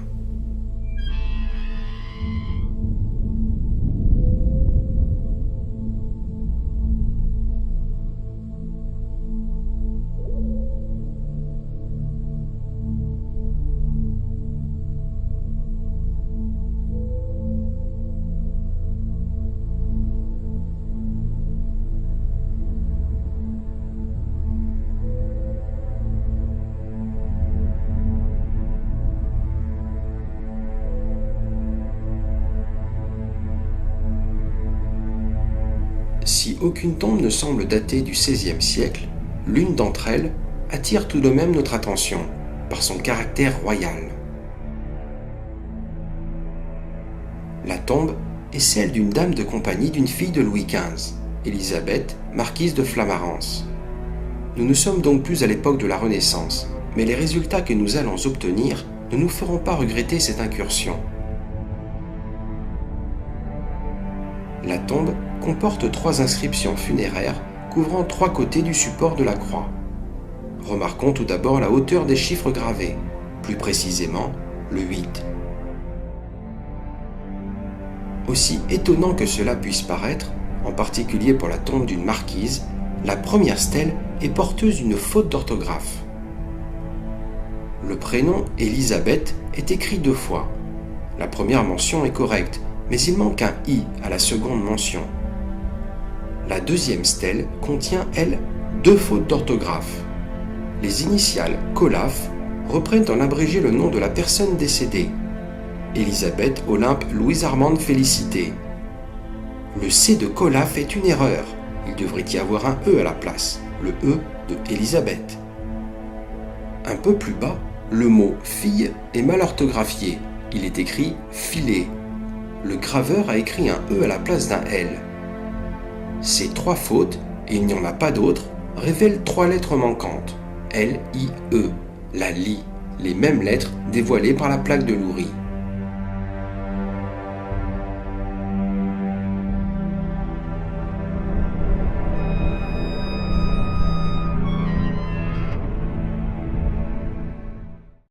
Écoute, je suis désolé, ils avaient qu'à faire un bon à tirer et puis il n'y aurait pas eu de faute, quoi. Voilà.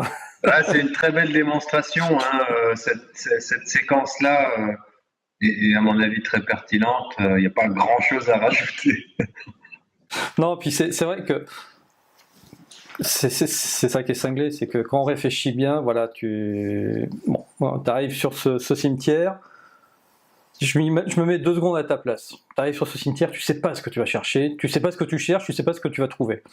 Et donc, maintenant que ça fait quand même quelques années que tu es là-dedans, tu te dis, tiens, sur cette tombe-là, je vois une couronne symbole royal, tu aurais vu un lys, je pense que tu aurais eu le même raisonnement, du coup tu t'attardes là-dessus. Alors tu fais comment? Tu prends des photos des inscriptions, ou alors comme certains, il y a des collectionneurs qui font ça, je sais plus comment ça s'appelle, tu sais, avec des papiers calques, du charbon, ils frottent comme ça les lettres pour bien faire tout ressortir. Comment tu procèdes, Didier? Comme Indiana Jones dans le 3e film avec la tombe des Templiers. Disons que C'est exactement ça. Ouais. que ce cimetière soit exactement au milieu, quoi, entre le château de Fontainebleau et la basilique de Reims, c'est déjà un petit peu extraordinaire, donc ça attire l'attention. Après, qu'il y ait une tombe spécialement qui se dégage, effectivement, avec une couronne de la famille, une personne de la famille de Louis XV, donc ça attire l'attention. Donc moi, je me séparais jamais de mon appareil photo, donc je mitraille tous les aspects de la tombe. Je réfléchis pas. C'est quand les photos sont développées que j'y reviens, je note sur une feuille le texte, je rapporte le texte, je cherche s'il n'y a pas des fautes, je cherche s'il y a des anomalies, des trucs remarquables. Et je tombe sur 3 fautes où il manque les lettres LIE, justement. Le même message qu'on avait trouvé à l'ORI. Voilà. Donc il devient clair que le but de tout ce dispositif, eh bien, c'est tout simplement d'avoir déposé un trésor qui vient de l'étranger. Voilà. Juste avant d'aller sur la suite, moi je voulais te poser comme question, est-ce que tu, sur cette fameuse droite, où donc finalement tu as regardé à la moitié, c'est Fontainebleau, et puis au quart de chaque côté, hein, donc tu as trouvé les 2 autres villes, est-ce que tu as regardé au tiers? Parce que pourquoi je te pose la question, dans les enregistrements que j'ai fait avec André Douzet, par exemple, lui, il m'avait expliqué que quand il avait fait ses enquêtes sur la pierre qui chante, il avait écrit un livre là-dessus, pareil, il avait tracé à l'époque des lignes droites sur des cartes IGN, et les trouvailles qu'il avait faites, c'est parce que il allait pas au milieu, mais il allait sur les tiers, sur le premier tiers et sur le deuxième tiers, donc à l'emplacement du tiers. Est-ce que tu y as été sur les tiers? Non. C'est-à-dire qu'à un moment donné, je suis arrêté parce que la complexité devient vraiment importante à gérer. Voilà, par exemple, il y a des communes aussi qui sont sur le tracé. Et donc, j'ai attendu en fait longtemps avant de m'intéresser à voir si ça pouvait se recouper avec le dossier de la recherche. Et bon, on se perd quand même assez rapidement. Plus c'est complexe, après, plus on découpe, moins c'est facile de s'y repérer. Donc, j'avais les milieux. Bon, j'avais un truc cohérent qui tenait la route avec de multiples indices. Voilà. Oui, et puis, comme tu as trouvé les indices à la moitié et au quart, tu t'es dit, bon, c'est bon, j'ai tout trouvé. Mais ça se trouve, c'est un encouragement. Hein. Tout à l'heure, je le disais, si vous êtes dans les Pays de la Loire, si ça vous intéresse, vous faites un coup de Google Earth, vous regardez au tiers ce qu'il y a, et puis vous allez voir, et puis vous nous dites ça sous la vidéo. Ça peut être intéressant. Il y a peut-être d'autres éléments à trouver. Donc du coup, finalement, tu trouves ces indices sur ces 5 lieux, et tu as l'idée de remettre les initiales de ces 5 villes dans le quadrillage que tu avais déjà utilisé au niveau du château de Chambord, et là, il y a une petite découverte qui confirme que finalement tu es sur la bonne piste et qu'il faut que tu continues. Allez, on regarde la vidéo. Nous avons donc mis en évidence un alignement de 5 points sur notre axe royal. Retrouvons un instant notre château de Chambord et son donjon, construit sur les bases d'un carré de 25 cases. Utilisons notre carré de Polybe en indiquant les initiales des 5 sites alignés. Les initiales de tous ces lieux forment sur le carré une grande lettre C, initiale de Chambord, écrite dans l'axe. Est-ce un pur hasard? Substituons maintenant les lettres à leur nombre correspondant et additionnons-les. Ces lettres totalisent le nombre 162, qui est 100 fois le nombre d'or. Cette nouvelle coïncidence, qui semble verrouiller l'ensemble de nos découvertes, doit-elle nous inciter à explorer notre axe royal à la recherche du fameux dépôt caché? C'est-à-dire que dès qu'on parle de code secret, il y a deux trucs qui sont majeurs, quoi. C'est les chiffres et c'est les lettres, forcément. Et donc, on s'aperçoit que le plan de Chambord se prête à une distribution de lettres. On peut caser les lettres ici ou là d'une façon rationnelle, quoi. Et il y a derrière ça un message. Et donc, ça a été fait sous plusieurs aspects différents. Tant et si bien, c'est que en cherchant bien, ces fameuses initiales, tu les retrouves aussi sur les... Alors je sais pas, ça s'appelle les girouettes, c'est ça ou... C'est-à-dire que quand on regarde la façade principale du château de Chambord, on est confronté donc à des tours qui sont surmontées avec des dômes et des lanternons. Chaque lanternon est surmonté d'une lettre en fer, en métal, quoi. Et les lettres, c'est justement, en ce qui concerne le bon côté, du côté de Reims, c'est RFC. En d'autres termes, les initiales de Reims, Fontainebleau et Chambord. Ces lettres étant placées dans le bon ordre. Oui, en plus. Donc, au cas où on n'aurait pas compris avant, Hop, voilà, là on les voit bien, les... Alors, si vous voulez, bon, on pourrait s'attarder un peu sur la troisième lettre, hein, le C. Le C, ouais, qui est de 1843. Voilà, mais c'est ça. Donc, si on lit 1843, on voit un C. Mais il y a également une barre verticale qui est là. Donc, la lettre pourrait être comprise comme un D. C'est probablement une allusion au comte de Chambord. C des comtes de Chambord. Or, C et D, si on va plus loin dans l'extrapolation, ce sont la première et dernière lettre de Chambord. C, D. Oui. Voilà. C'est tout en finesse.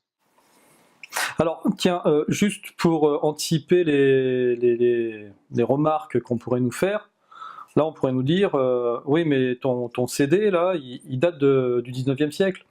Oui. Donc, ça veut dire quoi? Et d'ailleurs, les R et les F, ils datent de la même époque ou Ça date probablement de l'époque du comte de Chambord, hein, lorsque le château avait été offert aux prétendants à la monarchie française, parce qu'on se demandait s'il allait y avoir un retour des rois de France. Bon, finalement, le comte de Chambord a décliné l'invitation, et ça ne s'est pas fait, il n'est pas devenu roi. Donc oui, au XIXe siècle, il y a eu aussi, par les descendants du comte, hein, sa famille, une restauration de la tour lanterne.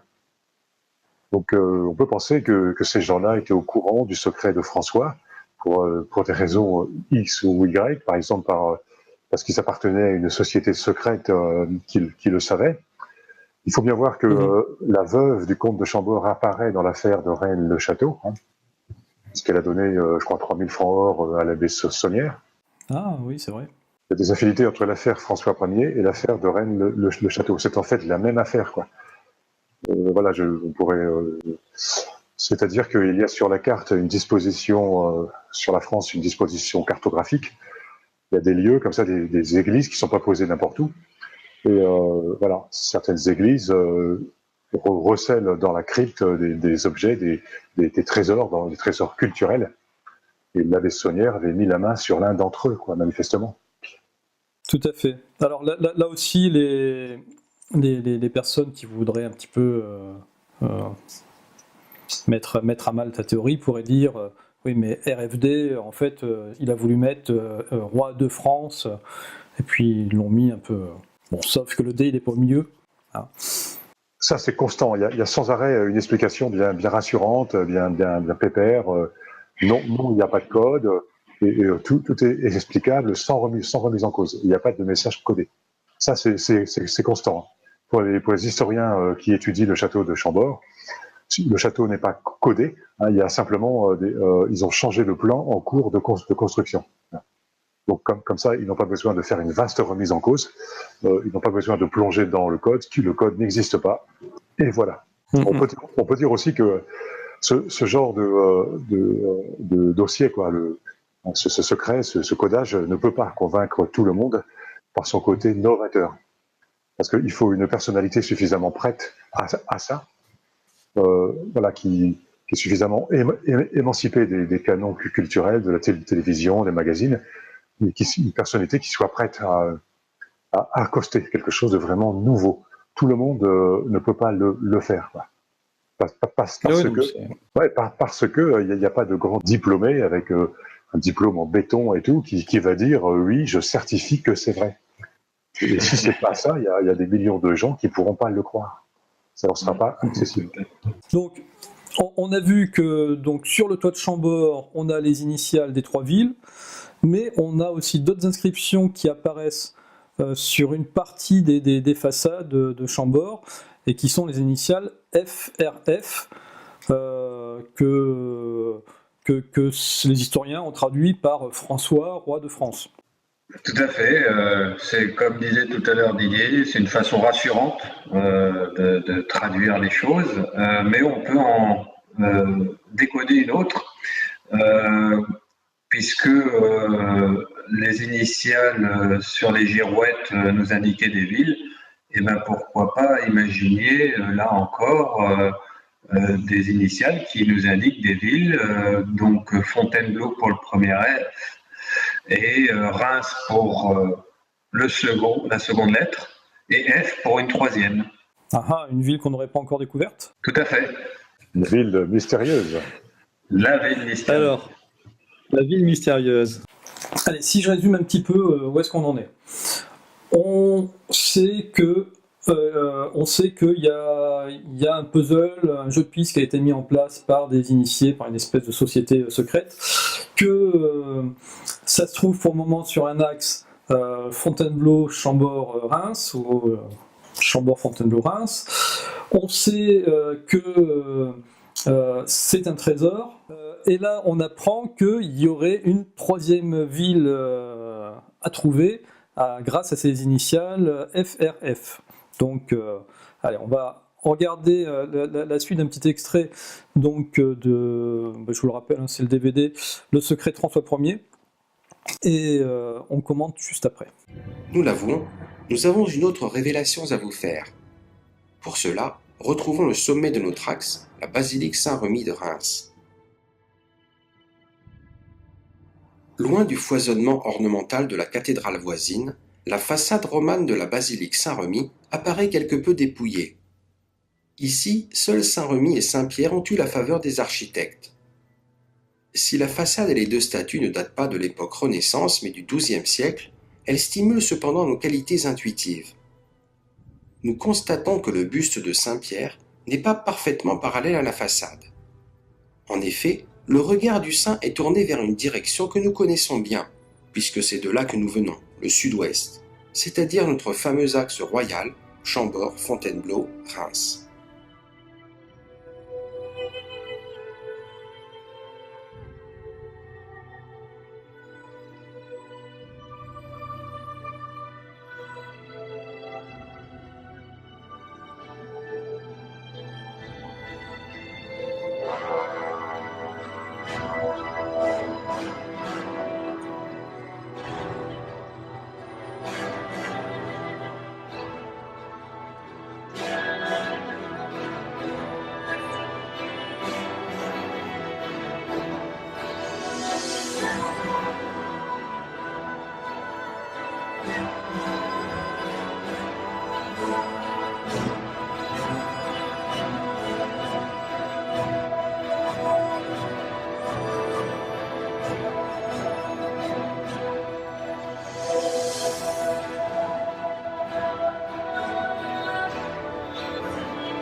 Une ligne partant de la basilique Saint-Remi de Reims vers le château de Villers-Cotterêts, autre château bâti par François Ier, se prolonge sur un village qui se nomme Chambord.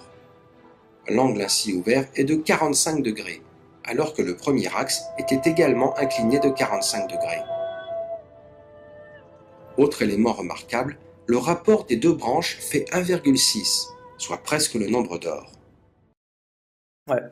Alors c'est quoi ce nouveau Chambord là, sans D avec un S? Oui, ça veut dire que le premier axe dit royal, eh bien, il se complète avec une deuxième ligne qui part également de la basilique Saint-Remi et qui va vers l'église d'un village qui s'appelle aussi Chambord. Et à ce moment-là, on passe sur le château de Villers-Cotterêts, un château bien sûr bâti par François Ier. Voilà. Donc, comme de par hasard. Comme de par hasard. Et cet angle royal représente le logo, quoi, le final du secret de François, quoi, qui est quelque chose qui est complet, autonome, qu'on peut arriver à déchiffrer en visitant les châteaux et en visitant les différents lieux. Il indique un certain lieu de cache. Et là aussi, c'est très clair, et ce qui est bien dans ce genre d'enquête, c'est vous pouvez aller le vérifier par vous-même, aller devant l'église, et puis vous allez voir effectivement les deux statues, elles ne sont pas contre le bâtiment, elles forment un angle, et puis eh bien l'angle, c'est combien? C'est 45 degrés? C'est ça, voilà.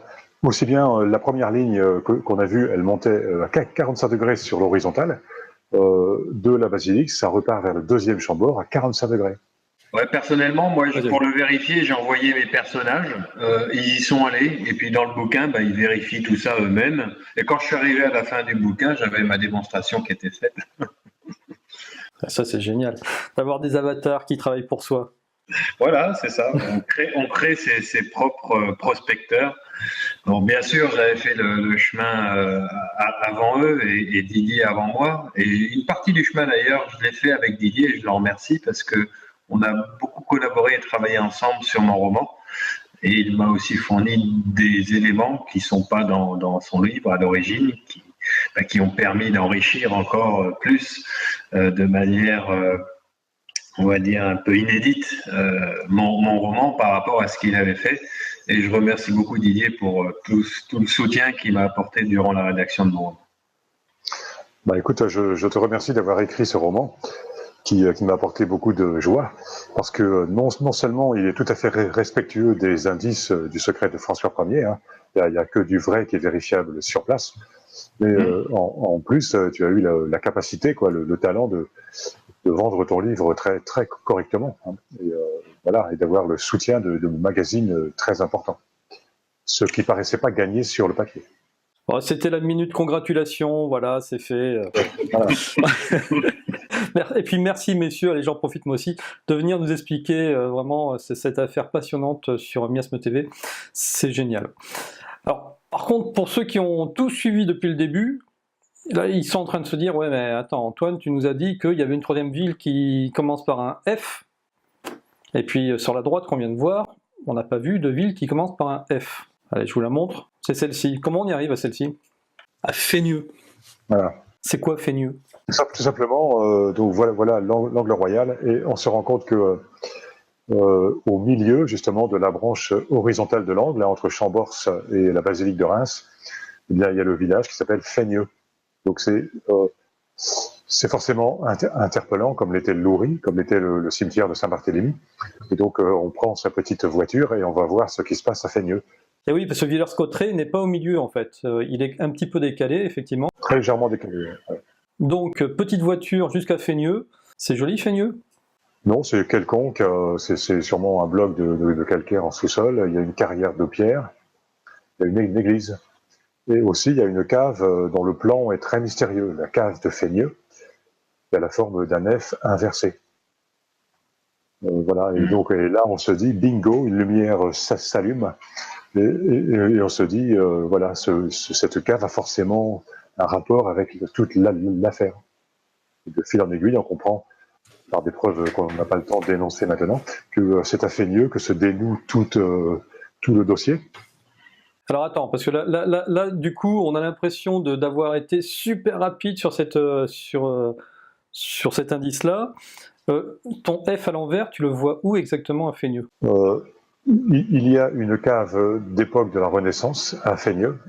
Ah, alors voilà, c'est parce que je comprends pas ce que c'est qu'une cave. C'est quoi une cave de la Renaissance? Une cave de la Renaissance, c'est d'abord un escalier avec des marches au plafond. C'est assez spectaculaire à voir. Il y a des marches en bas et des marches au plafond, voûtées. On descend, et après il y a un grand couloir en bas, c'est la cave. Et des niches latérales s'ouvrent de chaque côté. Et il manque en fait beaucoup de niches, ce qui donne à la cave la forme d'un F inversé. D'accord. Et cette cave, c'est la cave d'un château, du château de Fénieux. Non, il n'y a pas de château à Fénieux. C'est vraiment le village anodin par excellence. Mais quand on a vraiment étudié l'affaire, la première fois moi, que j'ai découvert cette cave, j'ai tout de suite compris, quoi. Je me suis dit, voilà, c'est à fait Fénieux que ça se dénoue. Jérôme, tu veux rajouter quelque chose? Ce qui est énervant en plus, c'est que la distance entre la basilique Saint-Rémy de Reims et Chambors, qu'on a vu, hein, le village à l'extrême gauche de la carte, elle est de 161,9 km, ce qui correspond à 100 fois le nombre d'or, et que pile poil au milieu, nous avons Fénieux. Hein, donc on retrouve toujours le même codage lié au kilomètre, donc au mètre, et 2 au nombre d'or, le nombre favori des bâtisseurs de toutes les époques. Qui nous amène et nous fait concentrer notre regard sur Fénieux. C'est ça qui est énervant. C'est toujours la même chose, le nombre d'or, le mètre. Au bout d'un moment, ça devient lassant. Mais alors, est-ce que la solution, est-ce que la lie ou le dépôt se trouve réellement à Fénieux? Est-ce que c'est ça finalement le X sur la croix? Est-ce qu'on est arrivé quand on arrive à Fénieux? Oui, c'est ça, oui, manifestement oui, quoi. Parce que Louis XIV, après, un siècle et demi après, a bâti son château de Versailles.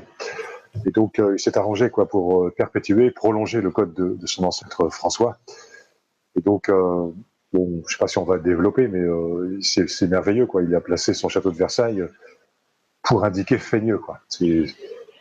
Voilà. Donc, à un moment donné, on sait qu'à Fénieux, c'est là, c'est le trésor, voilà.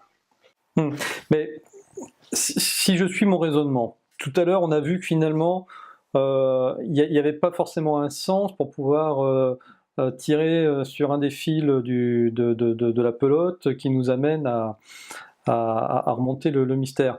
Est-ce que, parce que finalement, t'es arrivé par le bas, par Chambord, Fontainebleau, mais quelqu'un pourrait pas arriver par le haut, par le Chambord avec un S, et puis par Fénieux pour arriver de l'autre côté, tu vois? C'est pour ça que je te pose la question, est-ce que c'est réellement Fénieux le point d'arrivée, ou est-ce que c'est tout simplement une autre façon d'arriver au résultat, mais le résultat, il serait pas à Fénieux? Si tu veux, on est obligé en fait de commencer par le premier axe, parce qu'il y a les deux châteaux, vraiment des trucs majeurs, massifs de l'histoire de France, qui sont là. Sur la branche horizontale, il y a juste le château de Villers-Cotterêts. C'est un château mineur, bâti pour François Ier. Donc on commence forcément quoi, par Chambord, Fontainebleau. Et ce n'est que dans un deuxième temps que l'on découvre qu'il y a une branche horizontale, une ligne horizontale qui aboutit à un deuxième Chambord. Oui, parce que si on parle de Chambord avec un S, où est-ce que vous voulez aller? Alors on peut aller jusqu'à Chambord avec un D, notre château de Chambord, et puis même trouver un troisième Chambord ailleurs. Bon, ça c'est encore une autre histoire, mais finalement ça nous indique pas notre axe royal et ça nous conduira pas à Fénieux. Et donc il y a quand même une certaine logique pour y arriver. Et la logique fait qu'on doit passer par des monuments remarquables de la royauté française de l'époque pour y aboutir. Oui, bien sûr. Non, après, au niveau de la logique, on est d'accord qu'en tout cas, même si là on a survolé tous les indices en regardant le documentaire, on va beaucoup plus loin, et puis en regardant le livre aussi, en lisant le livre de Didier, si vous arrivez à le trouver, on va beaucoup plus loin. Mais je sais pas, moi j'ai un petit sentiment comme presque, on y arrive presque trop facilement finalement à Fénieux. Non, si tu veux, non. Il faut voir que... 25 ans, je sais, Didier, 25 ans. Dans cette histoire, tout est ajusté en quelque sorte à la perfection. C'est-à-dire qu'il se garde bien de donner Fénieux trop facilement. Il y a des indices, par exemple, qui permettent de partir de Chambord et d'arriver à Fénieux direct. Mais c'est vachement subtil, c'est vachement sophistiqué.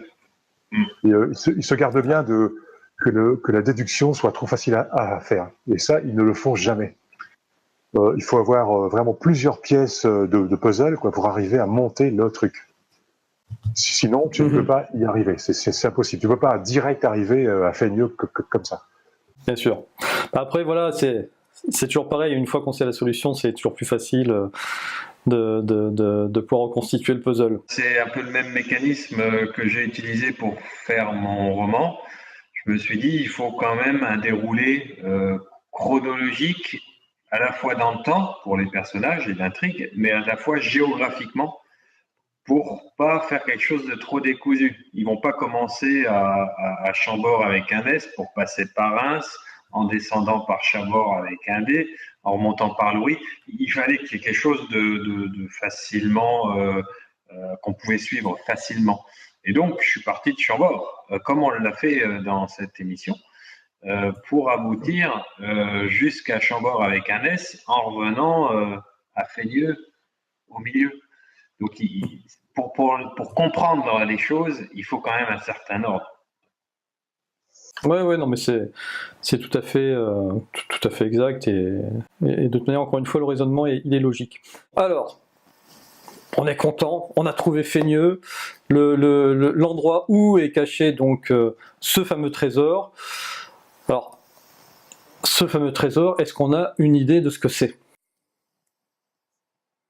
Jérôme, toi, qu'est-ce que tes personnages ont pu trouver?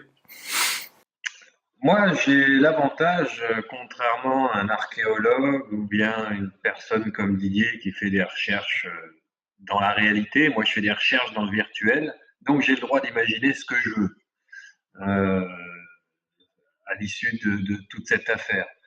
Donc la version que je donne dans mon roman ne regarde que moi, mais je pense que Didier la partage en bonne partie. Donc je vais évidemment pas vous dévoiler la fin de mon roman, mais par contre, ce que j'y mets, c'est ce que j'estime vraiment, dans ma propre vision des choses, c'est ce que j'estime vraiment qu'il y a au bout. Voilà. Au moins, c'est clairement dit.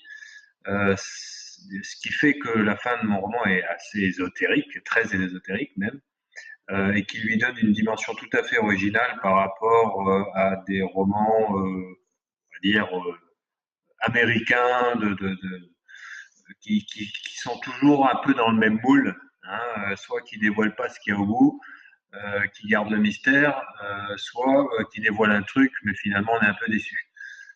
J'ai voulu prendre le contre-pied de tout ça et faire un truc extraordinaire à la hauteur du code dont je parle tout le long des romans. Voilà, c'était ça l'idée. Toi, Didier, tu as été à Feigneux du coup. Tu es descendu dans cette cave. Je suis allé à Feigneux plusieurs fois. J'ai descendu dans cette cave. J'ai mesuré cette cave de long en large et en travers. Voilà, donc concernant ce qui est caché, j'ai des idées très précises. Mais je ne voudrais pas spoiler ce fabuleux mystère. Il est clair que ce qui est caché est relatif au passé, à une civilisation très très ancienne que l'histoire a oubliée, n'a pas répertoriée, qui se perd dans la brume du passé.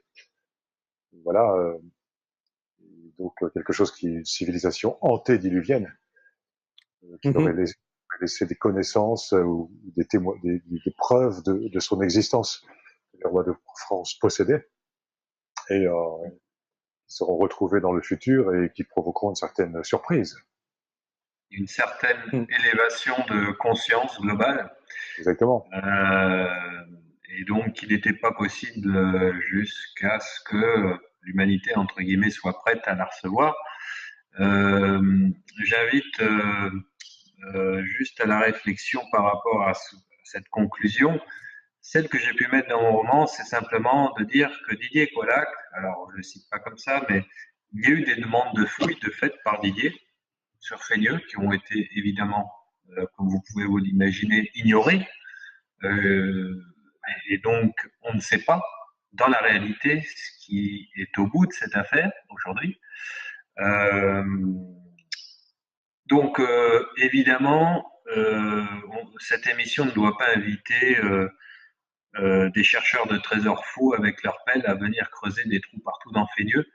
Je pense que ça se passerait plutôt mal pour eux et qu'il faut laisser simplement par sagesse les choses faire au temps pour nous révéler ce qui doit être révélé lorsque ce sera le moment. Avec Didier, je pense qu'on est simplement là pour pouvoir commencer le processus de révélation, mais certainement pas avoir la prétention d'aller plus vite que la musique. Voilà, c'était juste ma petite conclusion à moi que je voulais apporter sur cette émission. Non, mais t'as raison. On a pris aussi les mêmes précautions avec Rudy Jacquier. Voilà, ça, c'est pas parce qu'on parle de trésors et puis on dévoile les lieux, ça sert à rien d'aller creuser. Surtout, on va faire une deuxième émission, Jérôme, Didier et moi-même, pour vous dire exactement qu'est-ce qu'ils pensent qu'il y a d'enterré. Voilà, quel est ce fameux trésor du passé. Et vous verrez que c'est pas un trésor de monnaie sonnante et trébuchante que vous pouvez creuser, enlever 3 tonnes de terre et trouver. Si ça existe, c'est dans une pièce qui est sûrement surprotégée, qui est peut-être même pas dans notre plan de réalité. Allez savoir. On peut. On peut l'imaginer. Il y a un très bon un très bon épisode d'un roman de Martin Mystère qui est exactement dans la description de ce que Didier pense avoir trouvé. Je me demande même d'ailleurs s'ils se sont pas inspirés des recherches de Didier. Ça se pourrait bien. Et ça se trouve, quand ils y vont, alors c'est pas à Fénieux, hein, c'est ailleurs, je sais pas où est-ce que ça se passe, peut-être en Italie ou ailleurs, qu'importe. La salle, elle n'est pas dans notre réalité, quoi. Donc tout est possible. Bon, en tout cas, voilà, ça a été vraiment un très bel échange. Nous, on n'a pas vu le temps passer. Donc, on voulait rappeler que si vous voulez en savoir plus, vous pouvez retrouver la totalité du documentaire sur Le Secret de François Ier. Je tenais juste à dire que la musique était de Justin Durban, et moi je la trouve géniale. Voilà. Vous êtes actuellement sur d'autres tournages ou d'autres... Qu'est-ce que vous avez en cours, les garçons, en ce moment? Il y a en cours actuellement un film sur Marie-Madeleine. Je me suis amusé à étudier les tableaux du passé concernant Marie-Madeleine, Jésus, demandant si après tout le Christ lui-même ne serait pas l'objet d'un code. Donc sur Marie-Madeleine, oui, c'est affirmatif. On découvre qu'effectivement, il est avéré probablement que c'est toujours pareil, crypté dans les tableaux, qu'elle aurait été la compagne de Jésus, qu'elle aurait vécu en Provence après la crucifixion, une éventuelle résurrection. Voilà, il y a un film en cours, j'ai aussi un autre livre, Aux portes de l'Apocalypse, qui va sortir bientôt. Là, toujours les interprétations de la décoration des châteaux, des monuments, quoi. Tout ça n'a pas de fin, quoi. Ce code a toujours un prolongement. C'est assez fabuleux, quoi. Alors, on se colle au travail, on y réfléchit, on prend ce dictionnaire d'ancien français, puis on arrive à découvrir patiemment là où les décorateurs, les architectes veulent nous emmener. Bon, on a hâte, hein, dès que ça sort de toute manière, on refera une autre émission aussi pour en parler, il n'y a pas de souci. Pourquoi pas. Jérôme, toi de ton côté? Alors pour l'instant, moi, j'ai pas de projet en cours. Mon but était déjà de mettre mon énergie sur la promotion de mon 3e roman, donc L'Héritage des Rois. Par contre, à chaque fois que Didier sort une nouvelle découverte, si je peux dire, ou un nouveau livre, c'est pour moi autant de scénarios potentiellement nouveaux pour des romans. Car c'est inédit et donc forcément ça suscite l'envie d'écrire quelque chose dessus. Et 2, c'est tellement riche que on peut pas s'ennuyer en tant que romancier et j'espère en tant que lecteur aussi à l'avenir. Je souhaiterais simplement aussi finir par le fait qu'on a pu intégrer dans la troupe une personne qui justement nous aide à faire tous ces tournages et à réaliser ces films, notamment le film de Marie-Madeleine dont parle Didier Coillac, mais également d'autres que vous pourrez découvrir que Marc Bielli a pu faire. Donc c'est Michel Chavanon qui est une sorte de mécène pour nous, hein, puisqu'il a financé en partie ces tournages de films, hein, ça demande pas mal de sous, tout ça. Et donc Michel Chavanon, que je souhaite aussi remercier comme étant un protagoniste important de notre troupe pour pouvoir mettre au jour toutes les découvertes de Didier Coillac sous différents supports, que ce soit le roman par ce que je fais, mais aussi par le film et par ce que Marc Bielli a fait. Donc c'est important aussi de le signaler. Eh bien écoutez, messieurs, je vous remercie pour toutes ces découvertes que vous nous avez partagées. En tout cas, moi, ça m'a vraiment donné envie d'en savoir plus et d'organiser cette 2e émission avec vous pour savoir quel est ce trésor. Voilà, je pense qu'on va se donner rendez-vous très rapidement. Puis je tenais aussi à vous remercier, vous qui nous avez suivis, qui êtes restés jusqu'au bout. J'espère que cette émission vous a plu. Et puis voilà, si vous voulez nous aider, vous connaissez maintenant la musique, hein, on a notre chaîne, notre page Tipeee, voilà, pour nous aider. Et puis vous pouvez suivre toute notre actualité sur la page de miasme.com. Merci beaucoup Antoine de nous avoir invités. Moi j'ai passé un moment très, très agréable et c'est toujours un plaisir de parler de ce sujet qui m'est cher. Donc merci. Le plaisir a été partagé. Merci aussi à toi Antoine et merci à tous les téléspectateurs que l'on retrouvera j'espère bientôt. Allez, ciao, ciao et portez-vous bien.